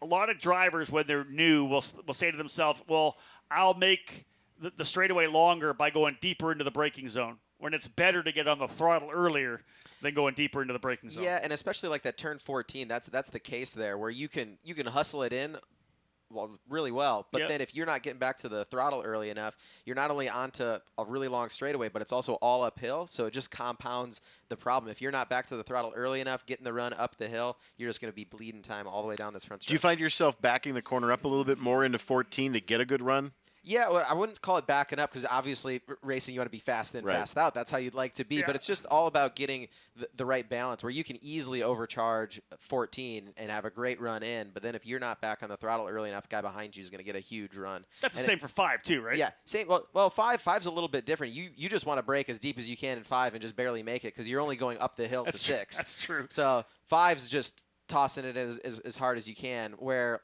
other corners, 8 leads pretty much onto the straightaway. I know the carousel's a corner too, but it's all building speed. So 8 is more about getting that nice exit into the carousel, which just transfers to speed all the way down the backstretch. See, 'cause every King's Flat. year, Rob, I say that turn 8 is the most underrated corner here, but it's actually the beginning of one of the longest straightaways, is, and that's yeah. because 9 and 10, you carry and build so much speed going downhill to get to the kink. And when you're flat out through the kink, that's where you're getting all of that momentum from, is that buildup of speed on the exit of 8. Aaron, in what kind of percentage of throttle are you rolling through there on? With the aerodynamics we have. Yeah, so basically there's no brakes, but you're driving in as long as you can flat, and then when you bleed off, you're doing like a really slow oval lift to just kind of bleed the speed off and get it in, and then you're just kind of balancing the car, waiting for it to get the front to come back in halfway around, and then once the front hooks back up and you're almost at the grass where the curb starts, you're back on flat out, and you're just hanging on for the ride. Is there a lot of mid-corner oversteer there, or is I got to think you're probably on the edge, dancing on the edge. Yeah, you're really on the edge there. When you start to lift off the throttle, the rear can start to dance around on you. Or if you've got understeer in the car, then you're just waiting for the front to come back under you. That's right. Got so much wheel in it, Yeah. right? 21 minutes to go in the session. No one going any quicker than Robert McGinnis in the Andretti Autosport machine, the number 27, the driver to Mount Kisco, New York, second year in the Indy Lights season. As I said, it was a race winner in 2019 on the road course at the Indianapolis Motor Speedway, looking for a breakout weekend to get himself back in the championship discussion. Toby Sowery, P2. We've been getting a chance to kind of follow him a little bit here with the in-car, watching him hustle this Dallara IL-15 around. Kyle Kirkwood third, 157.026, just about a second off right now. Christian Bogle, Devlin DeFrancesco, P5. Kind of a jumbled up order right now, Eric, and speeds I expect we'll see a lot quicker times. Yesterday the drivers were at 155.2 and currently running 156, so about almost a second off where they were yesterday. Well, we're talking about a second or a second and a half fall off, even 2 second fall off from clean tires. Obviously, it's a little bit cooler today, not much, but it is a little bit cooler today on track. But I think consistency in the tires now is once you get the new scrubbed off of them and you get the fall off, once it hits that fall off point, then the times become a little bit more consistent. And I think we're seeing that with the times here. It's been pretty consistent through the last 6 laps or so, last 16 minutes of both test sessions yesterday and this practice session. Once the tires kind of fall off, they still maintain their consistency, which is, obviously Cooper Tires building a good solid tire. You want a little bit of fall off because it obviously puts it back into the driver's hands too. A couple of drivers turning their best laps here last time by. Linus Lundqvist for Global Racing Group with HMD Motorsports, Daniel Frost for Andretti Autosports, and David Malukas for HMD as well, all turning their quickest laps here. Lap number 10 for Lundqvist, lap 5 for Frost, lap 7 for David Malukas. Those of you listening here on Sirius XM, great to have you tuning in. Of course, all weekend long, we'll have the entire IndyCar radio crew here. The host of the Indy Lights program, Nick Yeoman, joined by Mark Janes and Davey Hamilton. We'll have Jake Query and Michael Young out on the race course. Myself, Joel Sebastianelli, and Ryan Marine will patrol pit lane. A couple of races throughout the weekend. Saturday, the opening race for Indy Lights set to go at 3:05 Central Time. And then we'll cap off the doubleheader for the Indy Lights program at 8:50 a.m. Central, a morning run on Sunday morning before the IndyCar drivers, of course, take to the track for the main event. So, Aaron, when you're kind of thinking back a little bit to your road to Indy and the ladder program, different times of the day for different sessions. Obviously, you've got testing, practices here in the heat of the day. All of a sudden, they throw that 8:50 start for the race. It's gotta play a little bit of tricks on what setup you're going to go with. Oh yeah, for sure. I mean, the joke back in the day was, it was the road to Indy street sweepers half the time, because our sessions would be, crazy early in the morning, and then we wouldn't go back out until like 6 p.m. or whatever. So yeah, we'd have to deal with totally different times of day, and you never know what series might be running during the middle of the day, how much rubber gets laid down, if the track's going to change a bunch. I think that's something that these guys are dealing with this morning, is that it rained really hard here last night. Could have totally washed away any rubber that was laid down yesterday. Really green track for them. And then when IndyCar goes out to practice, that changes things completely, because those tires, those Firestone tires, are really really kind of rubbery, and they lay down so much extra grip most of the time that it really changes it for these guys on their Cooper tires. Let's go deeper into that. Yeah. What is the feel? What is the change? I know that that the Indy Lights cars have a little bit different line as well than the Indy cars. Maybe more so with USF2000 and Indy Pro, where they're almost crossing over the rubber. What is that feel when you're out there and you've got, let's say we're right after an IndyCar session and it's just a ton of Firestone rubber down? What's that make the car do? So really, it's nice for almost all the Road to Indy cars. It's really good online, but if they don't actually sweep off the marbles, suddenly you've got all this extra tire clag that's just sitting there just off the racing line. And so for the start of races, you'll see guys when they pull out to make passes into 1 or 5 or whatever, there's just stuff flying everywhere off the tires, because it gets a lot dirtier. But online, you're going to have a lot more grip. For whatever reason, the two tires seem to work together really well, the Firestones and the Coopers, so it's always more grip after IndyCar has ran. And you've got more grip in the brake zones, more grip in the mid-corner, more grip when you put the power down. So, yeah. Well, I don't know if you saw it or not at Detroit, but there was a great battle between Robert McGinnis and Benjamin Pedersen. Pedersen tried him on the outside of turn number 1 and then got out into the marbles and literally said, when I came out of turn number 2, I thought I had got so wide that because he picked up so much the clag, he said, I thought I had lost my front wing, because the car had absolutely zero grip. I'm driving around thinking the car's totally damaged. He literally pulled out of the racing line like, I broke my car. A lap later, all of a sudden, boom, it comes back. Once all that rubber was gone off the tires, the car came back to normal. Yeah, exactly, and that's what happens. Especially street courses are worse, but even at road courses at Road America, it can happen that way too. If you get offline a little bit and pick up all that extra rubber, the tires are so hot, and anything that's just loose sitting on the track literally just gets picked up on your tires, and it might take a whole lap, like you said, to get it off and get going again. Looks like we got a problem on the racetrack. Yeah, that's Linus Lundqvist for HMD Motorsports with Global Racing Group was pulled off to the right side of the racetrack. It looks to me like that's just coming out of Canada Corner potentially. Yep, looks I think so. Yeah, just to the driver's right, coming out of Canada Corner, turn number 12 here at the track. Carlin driver Christian Bogle rolling through. I'm assuming that'll bring out a red flag. Indeed, it has. 15 minutes remaining in this 45-minute practice session for the Indy Lights presented by Cooper Tires, and drivers will all roll their cars down pit lane to work their way back here, and we'll press the reset button. So it looks like Alex Peroni finally left pit lane. He's only done that one lap, and red flag right away. So this strategy hasn't worked out for him, because now he's got to wait for them to move this car out of the way to get some more laps in. Well, I like the fact that on lap number 2, he goes P6. Actually, lap 1, he goes P6. So 157.392, Alex Peroni getting right at it.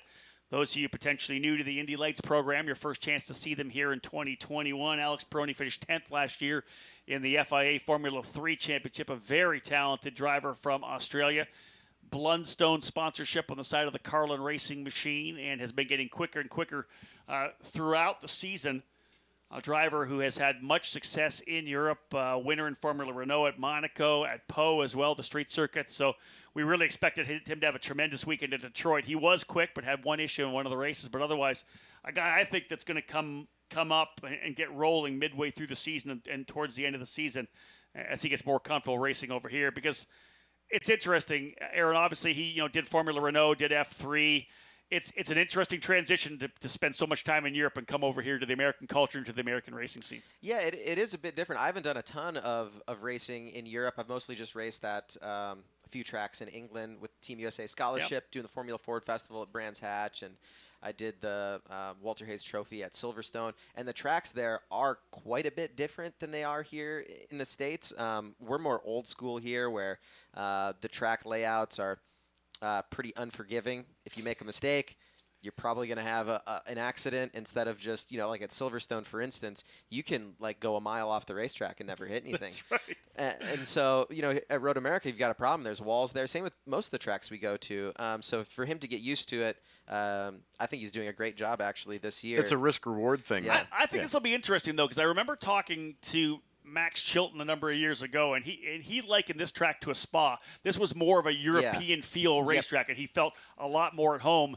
than other tracks that we had run on, earlier in that season. So this might actually play a little bit to Alex Peroni. Again, I've always said this before, that Road America's kind of been that center point race where the rookie drivers in a program have had a chance to run, especially in lights before when they used to run the Freedom, but they've run St. Petersburg and Barber and Indy, and we've run a bunch of races before we come here, so they're a lot more comfortable.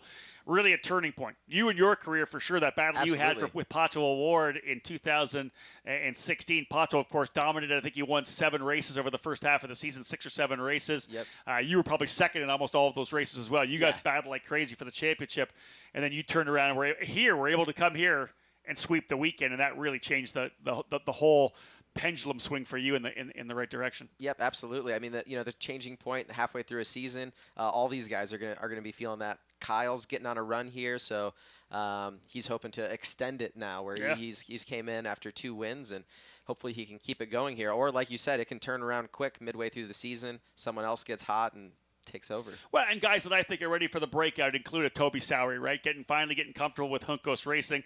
They're dialing in their engineering program and getting things set to go. And again, Alex Peroni, a driver. If he likes a track like a Spa, this could be a place to be quick, and Carlin has been good here in the past as well. Yeah, for sure. When Carlin used to run in lights, they were always really fast here, so those cars should be good.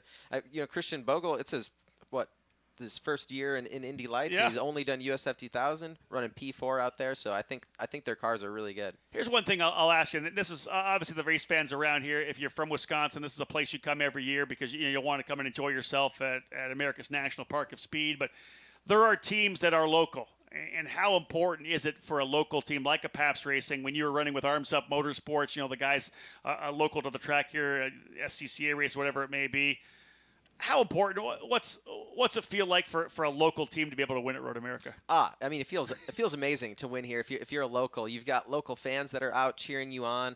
All the Wisconsin race fans. It was so cool when I was running here, and people waving at me all the time, and it was fun seeing. I rarely see people actually wear my apparel except for Road America. People be walking around. I've got beer themed T-shirts that people would buy and wear, and that was amazing. So yeah, Pabst is going to obviously be working to get a couple of victories here in Indy Pro and in USF2000. So it's a big deal. I mentioned to a couple of the young kids in the Road to Indy paddock that were probably 5, 6, or 7 years of age when we used to race karts here. 125cc shifters, 100 guys here. When you were racing karts here and when you were winning kart races here on the big track, did you ever think of where you could potentially get to? No. I mean, when I was racing go-karts, it was just for fun. Something my dad and I and brother did for fun on the weekends, and no idea it'd turn into anything like this. But looks like we're back to green, and we'll see. Alex Peroni's out there now again, so let's we'll key see. On Peroni. Let's see how he does here. I think he's going to be pretty quick this session. You see the Blundstone and Tasmania sponsorship on the side of that program. I know we have a lot of people that watch on the race's YouTube channel. That's our international feed. If you are not in the U.S. or Canada's live. All their Indy Lights races live on Rev TV. Of course, all our Indy Lights races on Peacock or the IndyCar Radio Network here in the U.S. But internationally, the website called The Race has their YouTube channel. They stream all of our stuff, and I know that all of Alex Peroni's fans down in Australia tuning in to watch all the sessions here as well. And Alex, again, we said, came out, got one lap in, went immediately to P6 with a 157.392. I think those would be. We've had a number of different winners, as we know. Kirkwood now with 3 wins. Malukas has 3 wins. 2 wins for Linus Lundqvist. If we're looking at this grid and we're saying who are the next guys to win, Toby Sowery's got to be the first one you think of, and then potentially Alex Peroni if he's able to get dialed in with that Carlin car. Yeah, that's what I'd say. I think they've got chances. I think Rob is looking really good this weekend. Yep. You know, I know he likes McGinnis this as place. well, obviously, Yeah, right? Yeah. We know that the Andretti cars are pretty solid, so Yep. maybe McGinnis is able to break through to get that first win. Devlin DeFrancesco won here last year as well in Indy Pro 2000, right. running for Andretti Steinbrenner Autosport. A lot of the same people that were on that car. Of course, we were on hiatus last year. No Indy Lights program, so a number of drivers, including DeFrancesco, Daniel Frost, all stayed one more year in Indy Pro 2000. So again, McGinnis on top, 156.009. Toby Sowery P2, Kyle Kirkwood in third, Christian Bogle fourth, Devlin DeFrancesco in fifth. Rob Howden, Eric Mueller, and Aaron Tielitz in the booth here at Road America. Andretti Autosport, Juncos, Andretti Autosport, Carlin Andretti, top five. So Andretti drivers with a pretty good platform getting rolling. Hey, here's another question for you, Aaron. How important is it to be good rolling out like this? We had that test session yesterday, but man, you got to have some pretty good confidence when in a practice session like this, everybody in your team is somewhere near the top five. Yeah, exactly. You got to be feeling good. If you're in one of the Andretti cars, I mean, this looks pretty good for you. You know that Rob's car is working well, Kyle's car is working well, Devlin's car is working pretty well. So I think they're in a decent shape there. Surprised HMD doesn't have a bit more speed. They've been, it seems like, kind of the team to beat this year for the most part. Agreed. Kyle's obviously stolen quite a few wins from them. I think even when they've been faster, I know at St. Pete, David was all over Kyle for most of the race, and Kyle just kind of held him off. And same at Detroit, Kyle was obviously fast and made it to the front, but I'd say the HMD cars were strong there as well. Yeah, but here's the thing. What's going to happen, right? We're going to go to qualifying. Yeah. Everybody's going to put fresh tires on, and we won't even look at what happened in this practice session at all. 7.5 minutes remaining. Again, we're going to see if we can get some more speed out of Alex Peroni. His best lap was, I believe, on his first lap, 157.3926. Peroni out of Australia in that number 5 for Carlin Racing, his teammate Christian Bogle in the 7 at 157.191. Good to see him at least get out there. I was kind of worried that it was some kind of a mechanical issue, but it looks to me like he just decided, you know what, there's no need to run on used tires and put the mileage on the engine for the entire 45-minute run. 7 minutes to go. And again, Indy Lights will be back on track for their qualifying session this afternoon at 2:30. Aaron, you got lots of time on this racetrack. First thing we talked about when Eric and I got here was how much this track changes depending on the weather. It was 70 degrees in the morning. What are we looking at right now temperature-wise? Let me bring it up real quick. It was 70 in the morning, as I said, 98% humidity. Of course, I think we're at 84 right now, almost 84. 79, just updated. Oh, there it is. Okay, so 84 at noon. So let's scroll forward here. It's going to be 80, let's say about 86 when they qualify. Yeah, and you can see 16 degrees. The clouds are all clearing off too, and the sun's going to start beating on this racetrack. And that's what's really going to change it, is when the sun just keeps baking into the racetrack and the track temp keeps going up and up. The air temp affects it, but the track temp is what's going to affect it more. So how does that affect the handling of the car, the way you drive it around this racetrack? So the hotter the track temp gets, the more hot air you have right where the cars are. It takes away downforce from your car as well. So during qualifying, they're going to have less downforce. Tires are going to come in a lot faster than they did this morning as well. So you guys are probably going to see, maybe lap 2, lap 3 is their fastest lap on a new set of tires, I think possibly is what's going to happen. So maybe it won't be where they run the whole session and keep going faster and faster. I think we might see more peaky times in qualifying. One of the things that you see in situations like this, the hotter the air temperature, we always talk about, the aero, you're losing a little bit of downforce in the car because of the hotter air temperatures right at the track surface. Cooler days, engines typically tend to make more horsepower. It's kind of a trade-off. Sometimes you want the sunny skies, but you want a little bit cooler air temperature to just kind of try to build a little bit of horsepower coming out of the car. Again, watching it with 5 minutes to go. Just got a quick little message. We've been talking a lot about karting here. Well, Eric and I talked about the CTEC Manufacturing Motorplex down outside of turn number 8. It'll be renamed the Briggs & Stratton Motorplex next year. An announcement coming out of Briggs & Stratton recently. Of course, talking about Aaron getting a chance to do a lot of karting here on the big track, on the small track as well. We talked about the fact Graham Rahal really won his first ever really big national race in the Stars of Karting event, a 125cc shifter kart. That racetrack there, that's got a big race coming up over the next couple of weeks. The United States Pro Kart Series is going to be there. There'll be a lot of drivers here. The club program here at the Motorplex is tremendous as well. if you're cruising around the track right now, you got your kids with you. I know there's a karting display down there at the kart track. Head on down. They've got some cadet karts that your kids can sit in. So if you think, hey, you know what, we're really liking this, maybe your son or daughter's like, Dad, I want to drive something like this, head on down to the kart track again, just outside turn number 8, down in the hurry downs. You can head over the bridge and get down there, get a chance to have a look at some of the karts on display. There's guys that talk about it. Just a fantastic sport, and Aaron, the absolute best way to get into racing. Oh, absolutely. It's the best way to get into racing. And you know what? Being called the Briggs & Stratton Motorplex, Briggs & Stratton has a great engine package that's really affordable too. So I know you hear people saying how expensive go-kart racing has gotten or whatever, but if you just want to do it for fun, club level, even national level, they've got big race with Briggs & Stratton. It's not going to cost you an arm and a leg to do it either. That's exactly it. It's called the Briggs 206. Categories from anywhere from 5 to 65 years of age. I got a chance to run at the Indianapolis Motor Speedway at the Battle at the Brickyard. A tremendous program, and you can get brand new race-ready karts for less than $5,000 ready to race, and used karts, of course, $2,000-$3,000. Just a tremendous way to get into it, and a great family sport.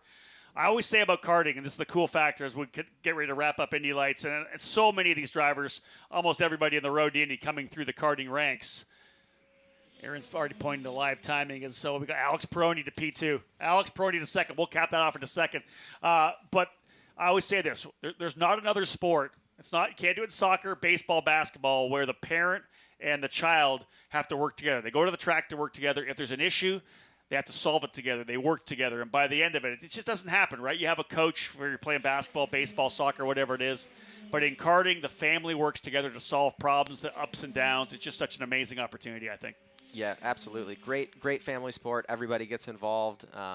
It's a great way to have fun on the weekends. That's what I did growing up, and loved every minute of it. It's awesome. Yeah. It's fantastic. And again, if you're good at it and you can find the funding, you can potentially work your way, become a professional race car driver.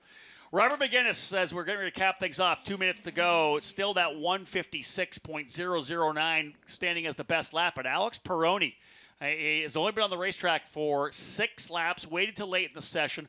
A 156.295. Peroni up to P2. Toby Sauer, we've had a chance to be on board with him for a number of the laps for him. But, man, this is pretty solid for Peroni. Again, you don't want to take too much from this session. Used tires carry over from yesterday's test. But confidence-wise for a driver, just especially if the car feels good, if he's hustling it around on used tires, this is more, Aaron, what it's going to be like at the end of the race. That's what the car's going to feel like at the end, right? If you're comfortable at the end, fresh tires hide everything. Oh, for sure. And I would say for Alex and Portland, they obviously must have felt really confident in their car after yesterday, because they just kind of waited around all session, and he just went out and did 5 laps. Looks like he's on a cool-down lap right now. I don't think he's in pit lane.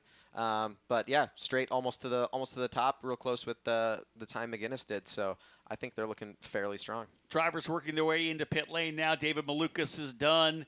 Who else we've got in? Toby Sauer into pit lane. Kyle Kirkwood, as well as Linus Lundqvist. So a number of the drivers done for the session into pit lane. We know that Lundqvist had that issue that brought out the red flag. He, of course, remains in pit lane. Great shot of the final corner of the racetrack here at Road America. Turn number 14, crucial corner to get that big run up into turn number 1. Aaron, what are you doing on the weekend? You tested that Radical. Anybody offering you a ride for the weekend or what? No ride for the weekend. I'm coaching the Wisco Radical Cup team. I got a few drivers over there taken care of.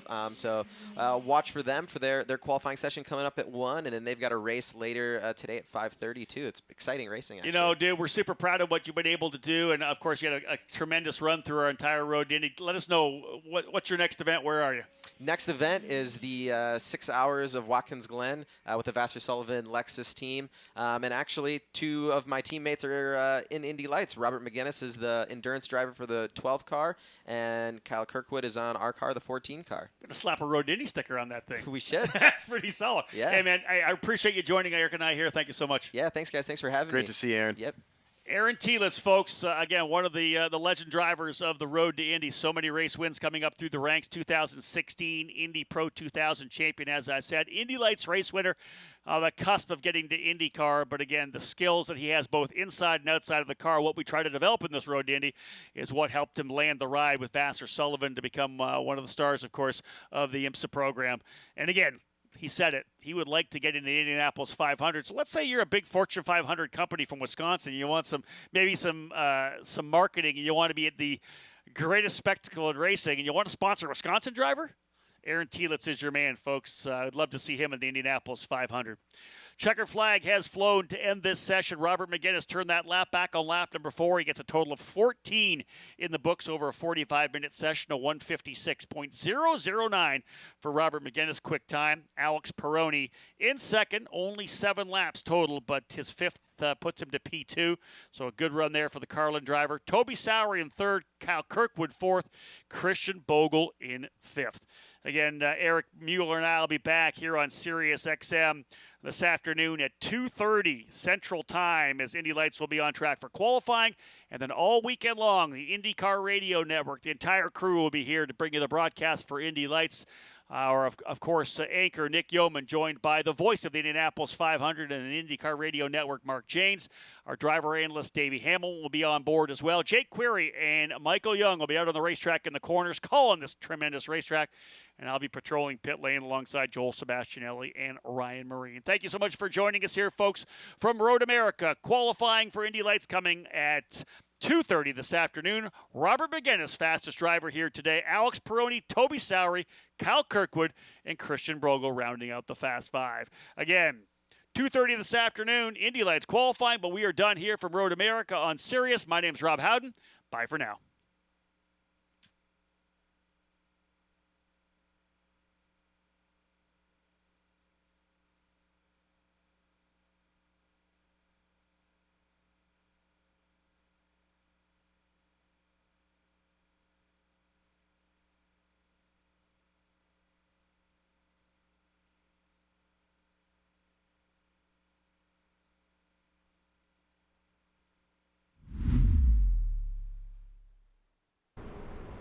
Hey, your Uncle Cooper here.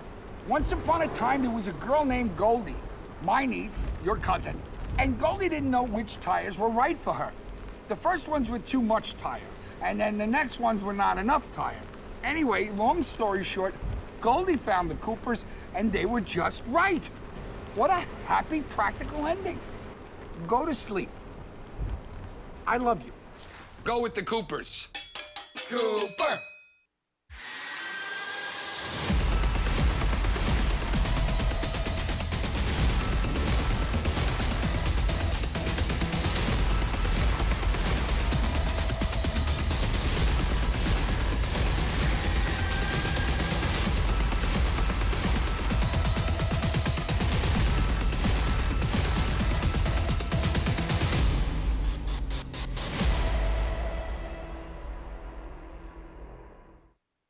Karting and motorsport enthusiasts, Lucas Oil School of Racing is America's #1 Formula Car race school. Enjoy modern paddle shifters, pit speed limiter, and onboard video along with integrated data systems. Get started today with our 2-day basic or advanced course. Lucas Oil School of Racing is the official school of the Road to Indy. We can also qualify you for your SCCA license. Get started today by visiting us at www.lucasraceschool.com.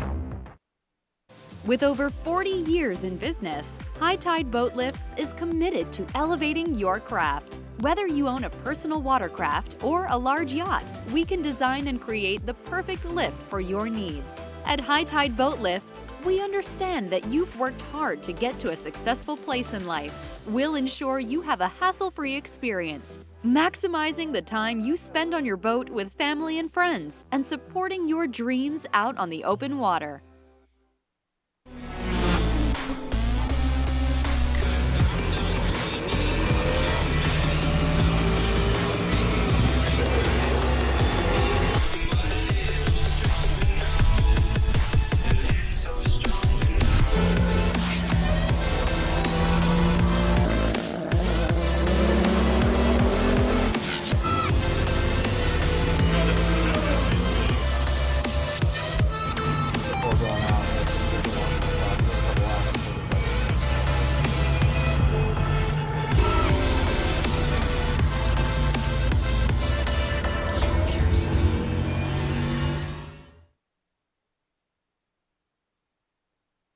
As your uncle, I want you to know that on the road to life, There will be rough spots, and they will chew up your tires. I recently took a road trip to Greensville to attend a chili cook-off. Rough roads all the way down. I drove there on these Cooper Discoverer and Duramax tires. You know, they're made with the durability of off-road tires, but for on-road driving. Without them, we might never know the winning bean-to-meat ratio of a good chili. And those are the things in life, my friend, worth driving towards. So go with the Coopers. Cooper! I'm hungry now.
can't remember who won the race, but the bottom line is they end up at the end of the race in Sonoma. They're tied in points. One bonus point would have given it either way, right? One qualifying bonus point would have went either way. So we're tied. Where we got to go to? Race wins. Both had exactly the same amount of race wins. Gabby Chavez won the championship and the scholarship to go to IndyCar based on second-place finishes, more second-place finishes than Jack Harvey. So that's why it's important. Every qualifying session, every bonus point, every point you can possibly get when it comes to the scholarship program is absolutely crucial. And we haven't touched on this yet, Eric, through all of the practice sessions. Those of you trackside, those of you tuning in on the Road to Indy TV app or potentially watching on our YouTube channel as well, one of the absolute beauties of the program here in the Road to Indy presented by Cooper Tires is the scholarship program. You win USF2000, scholarship to move to Indy Pro 2000 in 2022. You win Indy Pro 2000, scholarship to move up to Indy Lights, over $800,000. And, of course, if you win the Indy Lights Championship, $1.25 million to go to 3 IndyCar races in 2022, including the Indianapolis 500. The scholarship, absolutely unparalleled. No other program like this in all of motorsports allows the opportunity for these drivers to go to the top. And obviously with the scholarship program, there's got to be a seat open, in that situation. And that's the thing that it provides that step in. It opens the door Indeed. to a conversation with a team owner, and finding that they meet the performance level that owner's expecting. It could lead to more, but it's a foot in the door. And it's a depending on how the driver is done, the Indy Lights Champion is done in terms of building a network or the marketing opportunities, partners that they already have. Oftentimes we've seen that 3-race program be a third car somewhere. Rahal Letterman Lanigan has been one of the places, the landing spots. But we've also seen drivers like Colton Herta, landing right in with Andretti. Oliver Askew, of course, then landed right in with Aero McLaren SP. If you put together the program, you may get a full-time ride. And I think with the success we're seeing from a Pato Award and Colton and Renus, I just have a feeling that a lot of the IndyCar team owners now are saying, hey, listen, we can't get caught napping here and lose out on a potential superstar coming out of the Indy Lights program simply because he doesn't have a full budget. Well, I think, as they say, the proof is in the pudding. We've seen now the grid in IndyCar right now. How many graduates of the Road to Indy program are in championship and race-winning capable cars? It's not just that this is a third car in a field filter. Those cars can win races. That's it. I mean, look at Jack Harvey's progression. Yep. For Meyer Shank. I mean, that's a great opportunity for him. It's a great team, and now race-winning team. Yeah, and he showed it, right? 2 years runner-up in Indy Lights in 14 and 15. We know that he has the ability to do it, and to get the opportunity now with Meyer Shank Racing, I think it's exciting. That team's, especially with the Indy 500 now in the books for them, but that team just has so much potential. The way Michael Shank has stuck to his guns, stuck to that plan to slowly build, not to overextend their capabilities. That running that second car in a limited amount of races this year for Elio Castro Neves, of course, paid off at the 500. And I like the fact that team is continuing to grow. Drivers across the line for the first time, so we're just going to get ready to start firing things up. Let's have a quick look back at the opening session just to tell the drivers who were quickest. Matt Round-Garrido was the fastest driver, got a really good toe on the final circuit, put together a majority of the corners nicely enough, as he told me, to be able to turn a 111.479. He was the quick driver ahead of Prescott Campbell. Spike Kohlbecker in the third spot for Ignite Autosport with Cape Motorsports. Kiko Porto was fourth, and Michael D'Orlando for Cape Motorsports, rounding out the top 5. And, of course, Yuvan Sundarmurthy, a driver who will be under the spotlight here this weekend. He lives in Delafield, Wisconsin, grew up in Oconomowoc, the same hometown as his team, Pabst Racing. Comes into the event here with a 7-point lead over Kiko Porto and 13 points over Christian Brooks in the battle for the championship. Again, this will be the halfway point in the season. There's a long way to go, so we don't start talking championship too much yet. But the bottom line is this, race wins mid-season often fuel more success through the stretch run. Well, it's all about, like I said before, the big the momentum. You're just building on that from the opening round at St. Petersburg and continuing to kind of build that experience, build your knowledge, your depth of opportunity. And a car slow here in the Kettle Bottoms area. Probably looking for a gap here, it looks like. That's one of the exclusive auto sports cars. And I wonder if the other one just zoomed by. So I want to know potentially maybe they just want to work together here to get that gap. I think it might have been the number 92 of Matt Round Garrido. Or is that the 44 Christian Brooks? Still slow out of 13 here. And building speed, but building a gap back. So, again, kind of opening the door up. Still, yeah, not really on pace, passing or getting passed by a couple of cars here now. Coming off of turn 14 as well. So I'll try to pick that up in a couple seconds. We'll find go out to who pit that lane. is. Well, No? thought they were going to go to pit lane. Made the hard turn to the right, but that car is slow and not up to speed here.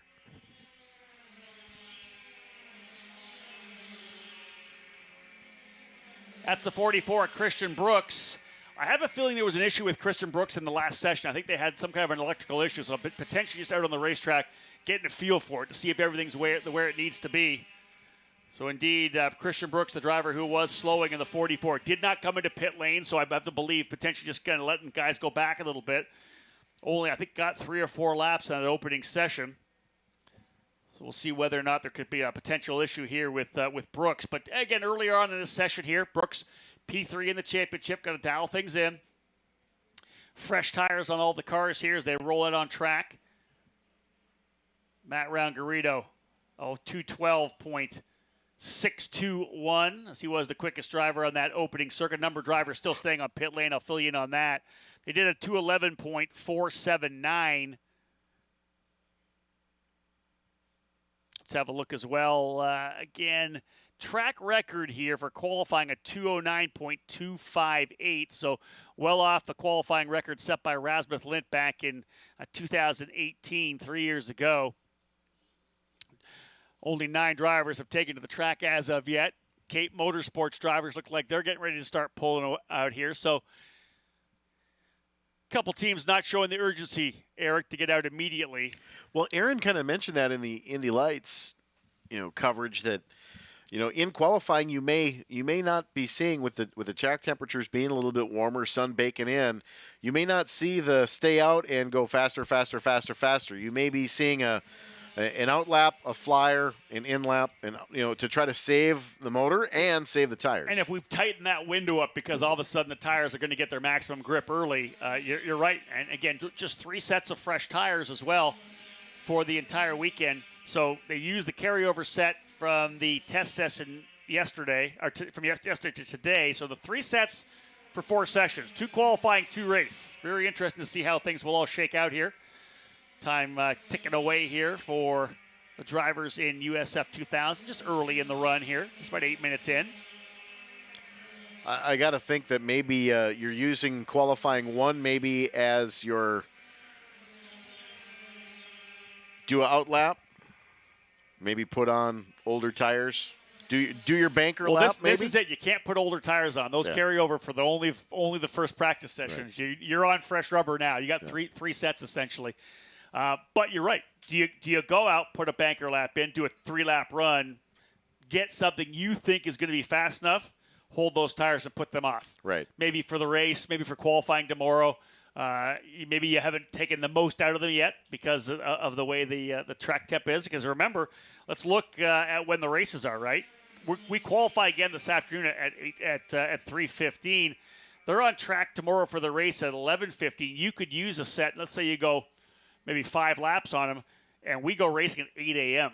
Much cooler morning on Sunday morning. Those tires probably still going to be good enough for you. So a lot of different strategies. People are kind of messing around out here on track. You can see from the coverage here right now, a couple drivers running a bit slower here. That's one of the Turn 3 Motorsports cars going side by side through Canada Corner. Not the quickest way through there for sure. In fact, both of the cars for Turn 3 Motorsports, Peter Dempsey's team running together, Dylan Christie and Josh Green.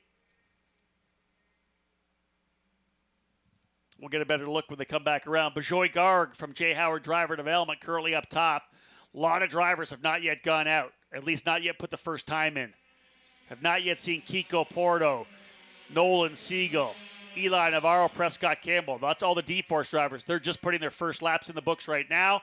And Kiko Porto goes P1 at 211.338 for Porto. His teammate Siegel now up into second. Bajoy Garg third for J. Howard Driver Development. And it's all the Pabst drivers lined up. Euban Sunderworthy, Jace Denmark, and Josh Pearson. That's 4th, 5th, and 6th. Turn 3 drivers just getting their first lap in. Peter Vodanovich as well. Spike Kohlbecker, Thomas Nepvu, both those drivers from Cape Motorsports. Kohlbecker with the Ignite Autosport component of Cape. Porto up top still, though, a 211.338. Great shot of the run down into turn number 1. You're on the brakes there pretty aggressively, but you got to get off those brakes, roll off, and get back on the throttle quick and get rolling there. It's one of those corners where it is a little bit deceiving because you're coming uphill for such a long time here at Road America through the long straight. Out of 14, you immediately rise the hill underneath the NTT bridge, and then you get to start-finish line, and you don't really realize it, but you're starting to go downhill. And turn 1 is a downhill corner, so there's a lot of momentum there. So your braking distance changes a little bit depending on the balance of the car, but you can go quite a bit deeper into turn 1 because there is so much runoff area that you can kind of give yourself a little bit of a later apex entry there, and carry as much speed as you want. But it is a downshift in some situations with turn 1, especially with traffic. You may end up having a downshift a little bit there. Yeah, I want to say in USF2000 they're downshifting 2 gears actually there from 6th down to 4th, but you got to roll that speed. You can see how much of the racetrack they use coming out of that corner of turn number 1. Again, this is the 8, 9, 10, the bottom of hurry downs, and then of course into the right-hand carousel, downhill off-camber corner leading into the kettle bottoms. Such a tremendous part of the racetrack. This is the kettle bottoms here. Lowest point of the racetrack as they get themselves back over to Canada Corner, climb their way back up through Billy Mitchell Bend, the favorite corner of Aaron Telitz, as we heard in the Indy Lights coverage that we had of their one and only practice session. Kiko Porto still on top. Euban Sunderworthy, I believe, up into 2nd. Christian Brooks now laying down a quick lap. He goes to 7th spot. Matt Round-Garrido, who's quickest in the practice session earlier today, currently 13th, but watch for these drivers to put laps down. Idea is to get just enough of a toe as one of the drivers from turn 3, I believe, comes off. That actually might be Billy Fraser, I think, for Exclusive Autosport. I'll watch to see Fraser. It's a long haul up the pit lane here as well. It is one of the longest pit roads anywhere in the world, and it feels like you're on it for an eternity. Jackson Lee also looks like leaving pit lane. Matt Round-Garrido into pit lane as well. Billy Fraser, Matt Round-Garrido, 2 of the Exclusive Autosport drivers coming into pit lane. Matt Round-Garrido currently in the 16th spot, Fraser in 18th. Wonder if whether or not they were just getting a couple laps on some tires, make a change to put some fresh rubber on. Session here for the USF2000 drivers down to about, I want to say 7 minutes and 45 seconds to go. Yeah, this one's kind of winding down a little bit here. If you're going to make a change on tires, it's going to be tough to get it done on time. Here's the carousel. Great insight from Aaron Telitz during our Indy Lights program on how you get that car in and you're kind of waiting on it before you get to unwind the wheel, and just how you have to really listen to the race car coming through the carousel and feel it through the wheel and feel it through your butt of what the car wants and what it's doing. Maybe be able to bring that feedback to your engineers afterwards. Here's your current top 10. Kiko Porto on top by 0.2 over Nolan Siegel. D-Force 1-2. Euban Sunderworthy third. Michael D'Orlando, the winner from the Freedom 75 at Lucas Oil Raceway. He's P4 for Cape Motorsports. Then the 2 additional Pabst Racing drivers, Josh Pearson 5th, Jace Denmark in 6th. Spike Kohlbecker jumping up there to mess things up. I mean, he'll go P3. So Denmark in 8th now, Prescott Campbell 9th, Bajoy Garg in 10th as D'Orlando get himself back in the fight. But Spike Kohlbecker, could he be that rookie driver that I always say makes a statement here at Road America? Midway through the season, rookies have learned a lot in the opening couple of rounds this year, starting off at Barber, then St. Petersburg, then the road course in Indianapolis, then on the oval at Lucas Oil Raceway, which totally expands the mindset of these young drivers who have never done 75 laps at 120 miles an hour, going nothing but left. They get back to their more normal surroundings, and Road America is a place where the rookies can sometimes have that breakout weekend. Will that be the weekend for Spike Kohlbecker? Michael D'Orlando now up into the 3rd spot. Kohlbecker 4th. Let's have a look at your drivers fighting in the points right now. Sunderworthy in the 5th position. Sitting in the Second place in points is Kiko Porto. He's P1. Then it's Michael D'Orlando and Christian Brooks. D'Orlando in third. Brooks currently in 11th spot. 5.5 minutes remaining. Qualifying for race 1 of the Cooper Tires USF2000 Championship. That race will take place tomorrow, midday, 11:15. It's going to be a fun race, followed right up by Indy Pro 2000. Those of you here to follow, of course, IndyCar, but also excited about the road to Indy, come on, join me at the Cooper Tire Stage just outside of turn number 5, 12:45 this afternoon. I'll have a couple of Indy Lights drivers from Andretti Autosport. Devlin DeFrancesco and Daniel Frost will join me at 12:45. Have a chance to talk to those drivers about the weekend and about how the season's gone thus far. Both those drivers actually race winners here last year in Indy Pro 2000. Daniel Frost qualified on the pole and then had a minor technical issue, had to start dead last, drove his way through the field to the race win. And then in race number 2, DeFrancesco was able to get the victory there as well, en route to second in the championship. 4.5 minutes to go. Porto, Siegel, D'Orlando, Kohlbecker, and Sundermurthy top 5. Pearson, Green, Denmark, Campbell, and Garg, the top 10. Christian Brooks, 11th. Dylan Christie, 12th. Thomas Nepfu, 13th. Eli Navarro, who brought out the red flag, an incident in Canada Corner during the practice session, now 14th. And Simon Sykes for Legacy Autosport in 15th.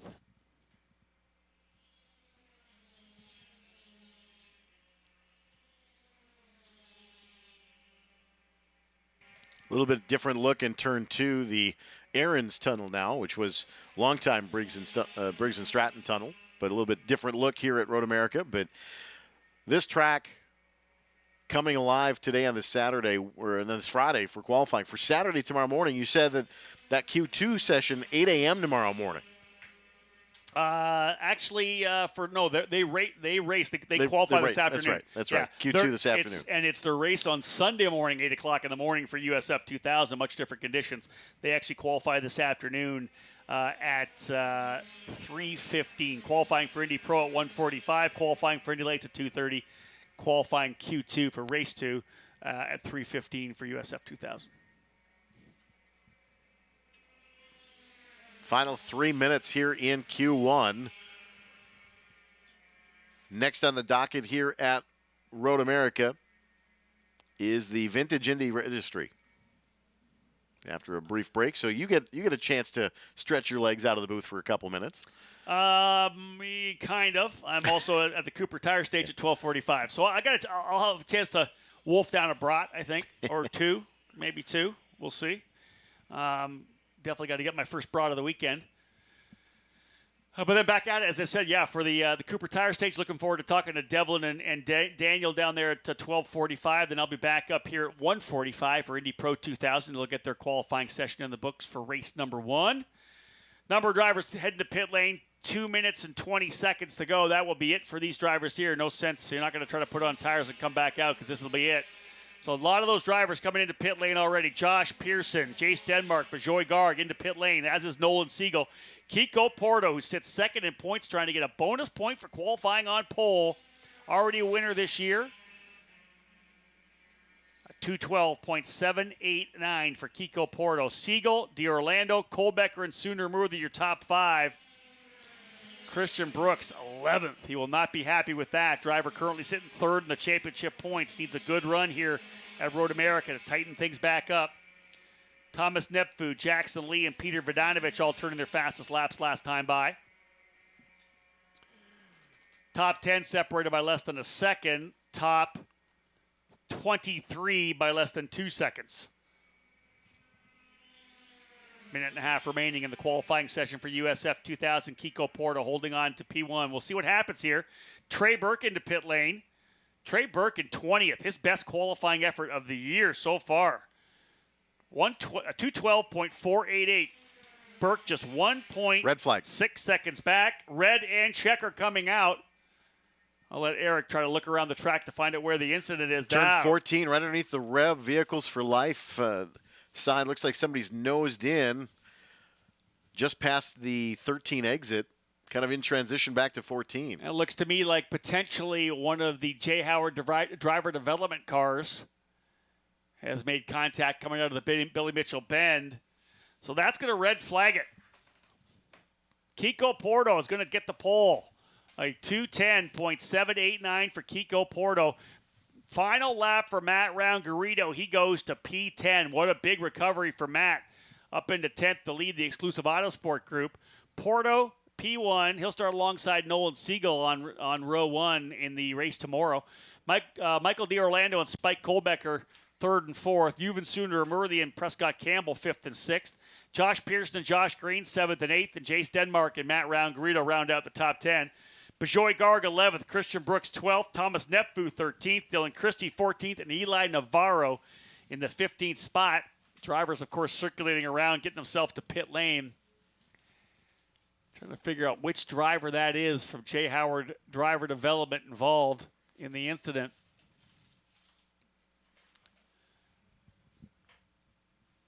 We'll get a better look when everybody starts working their way back up here into pit lane. We'll tell you which driver hasn't reported back to their team.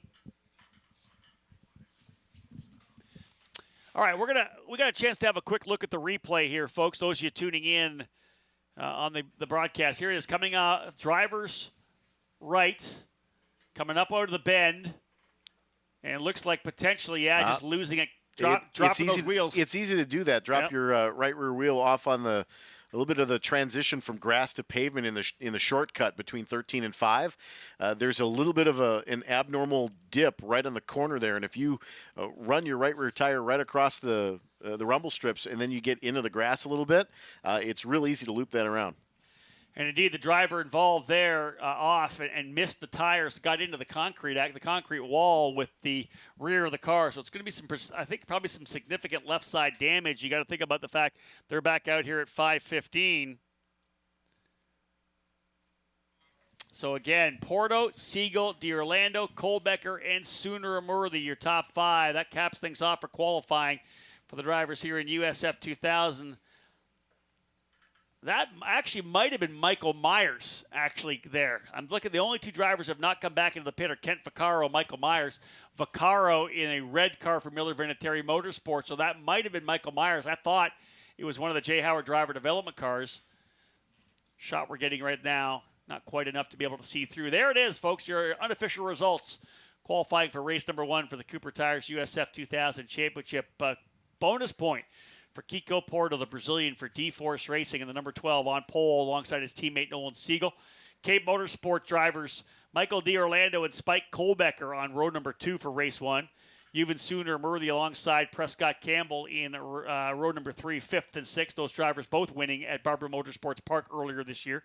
Josh Green and Josh Pearson will be on row number 4, 7th and 8th. Pearson 7th, Green 8th, and Jace Denmark and Matt Round-Garrido rounding out the top 10. Denmark for Pabst Racing and Round-Garrido for Exclusive Autosport. Bejoy Garg and Christian Brooks, 11th and 12th. Thomas Nepfu, Dylan Christie, Eli Navarro round out the top 15. Simon Sykes, Jackson Lee, Eric Evans, Miles Rowe, and Trey Burke, the top 20. Best qualifying effort for Trey Burke in the 2021 season. And then capping off the field of 25 drivers, Peter Vodanovich from New Zealand, Billy Fraser from New Zealand as well, Evan Stammer for Ignite Autosport with Cape Motorsports.